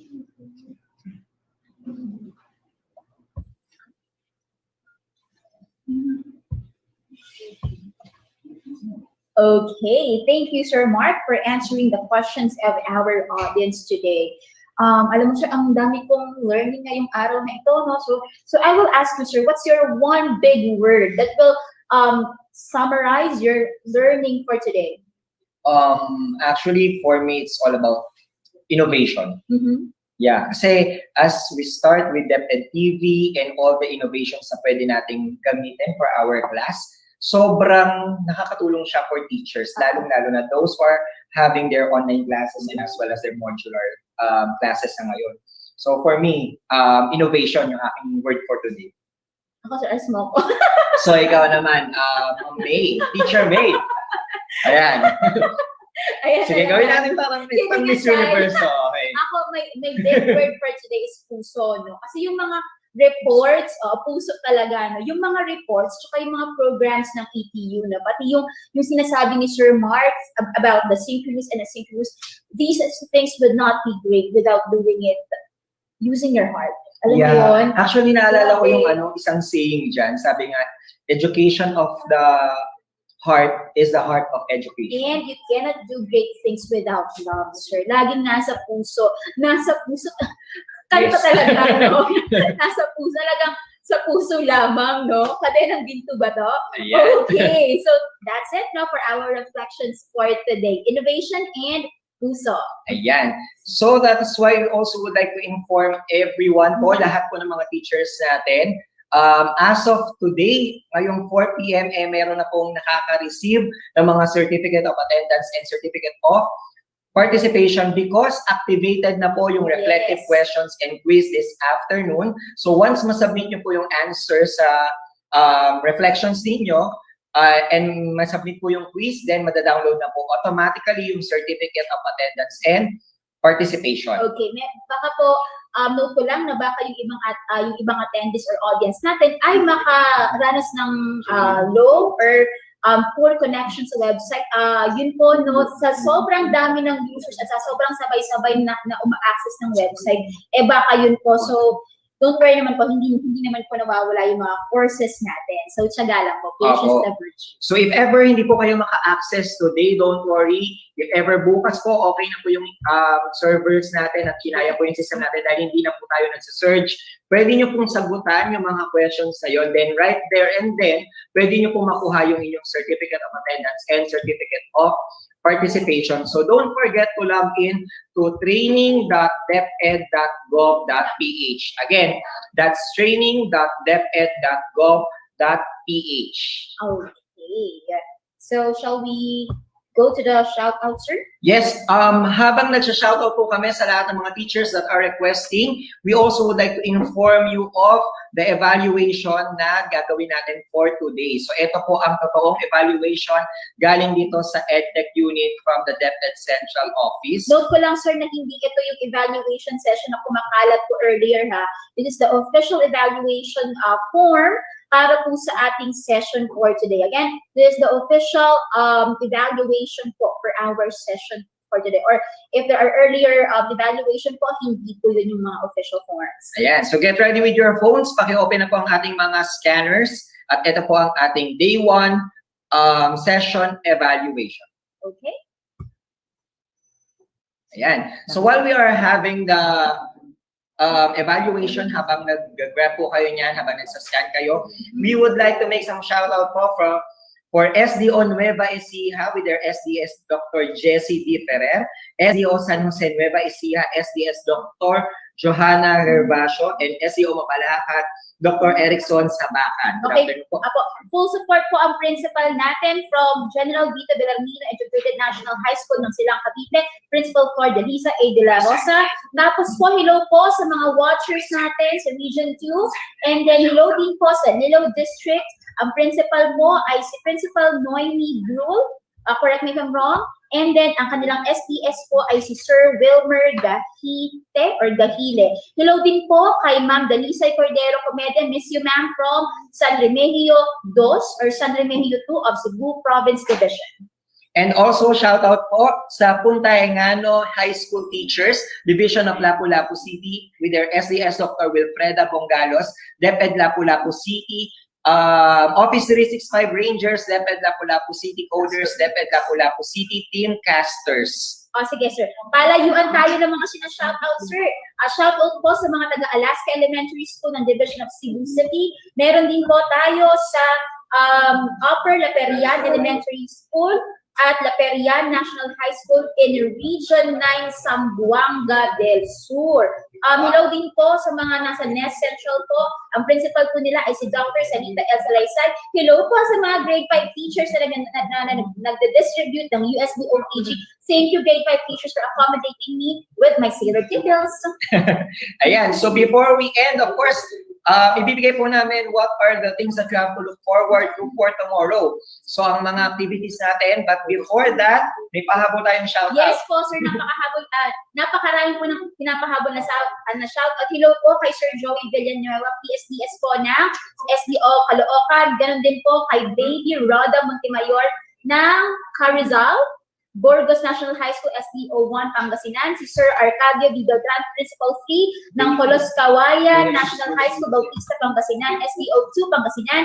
Chris and Emmanuel Ferrer, Colos Kawan, sorry for the mistranslation, National High School, Bautista, Pangasinan, SDO, Pangasinan 2. Ayan, so I guess the video is ready for the activities that you have to watch out for regarding with our sessions for tomorrow. Yes.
Again, so good afternoon po, and we would like to remind everyone, wag po tayong magpuyat and magpahinga po tayo, wag pong magmadali sa registration sa ating PDLMS, diba? Teacher May. Now, that is a wrap of all the presentations on the first day of the virtual INSET. We have just started, our dear teachers. In the following days, we promise to cater more presentations that will bridge curriculum and technology. That could not be any more exciting, Sir Jeff. I am sure that our teachers will be with us until Friday, day 5 po yan. Again, this virtual INSET is also live on DepEd Philippines and on Educational Technology Unit channel on YouTube to lead us onto a meaningful, so this will be our ending spiel, Sir Jeff. Again, thank you, teachers. Again, this is Sir John Jefferson Sevilla from SDO Las Piñas National High School, one of your edtech specialists and one of your masters of ceremony. And I am Ma'am Maria Mian Sevilla from SDO Navotas Kaunlaran High School, also one of the edtech specialists and one of your masters of ceremony. This is the first day of edtech's virtual INSET.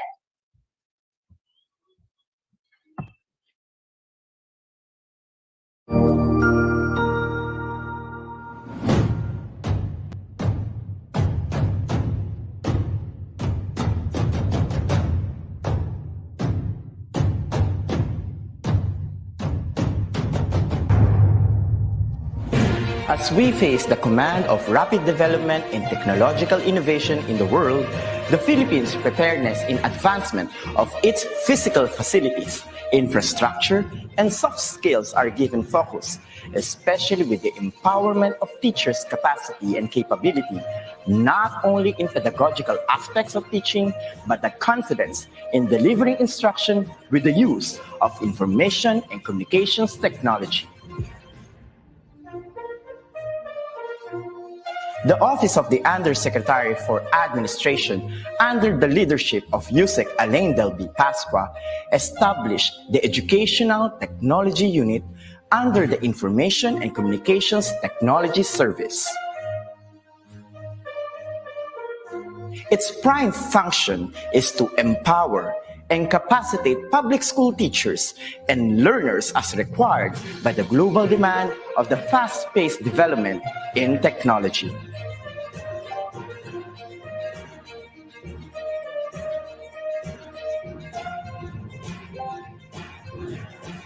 The task of the Educational Technology Unit is to promote and solidify the innovation and digitization projects that will support the requirements of the K-12 curriculum in delivering quality, accessible, relevant, and liberating education for all.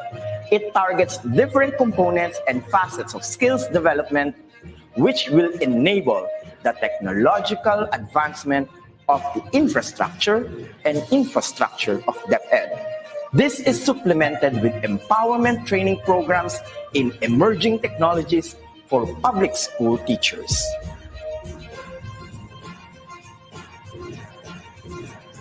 The programs of the EdTech unit target the emerging pedagogy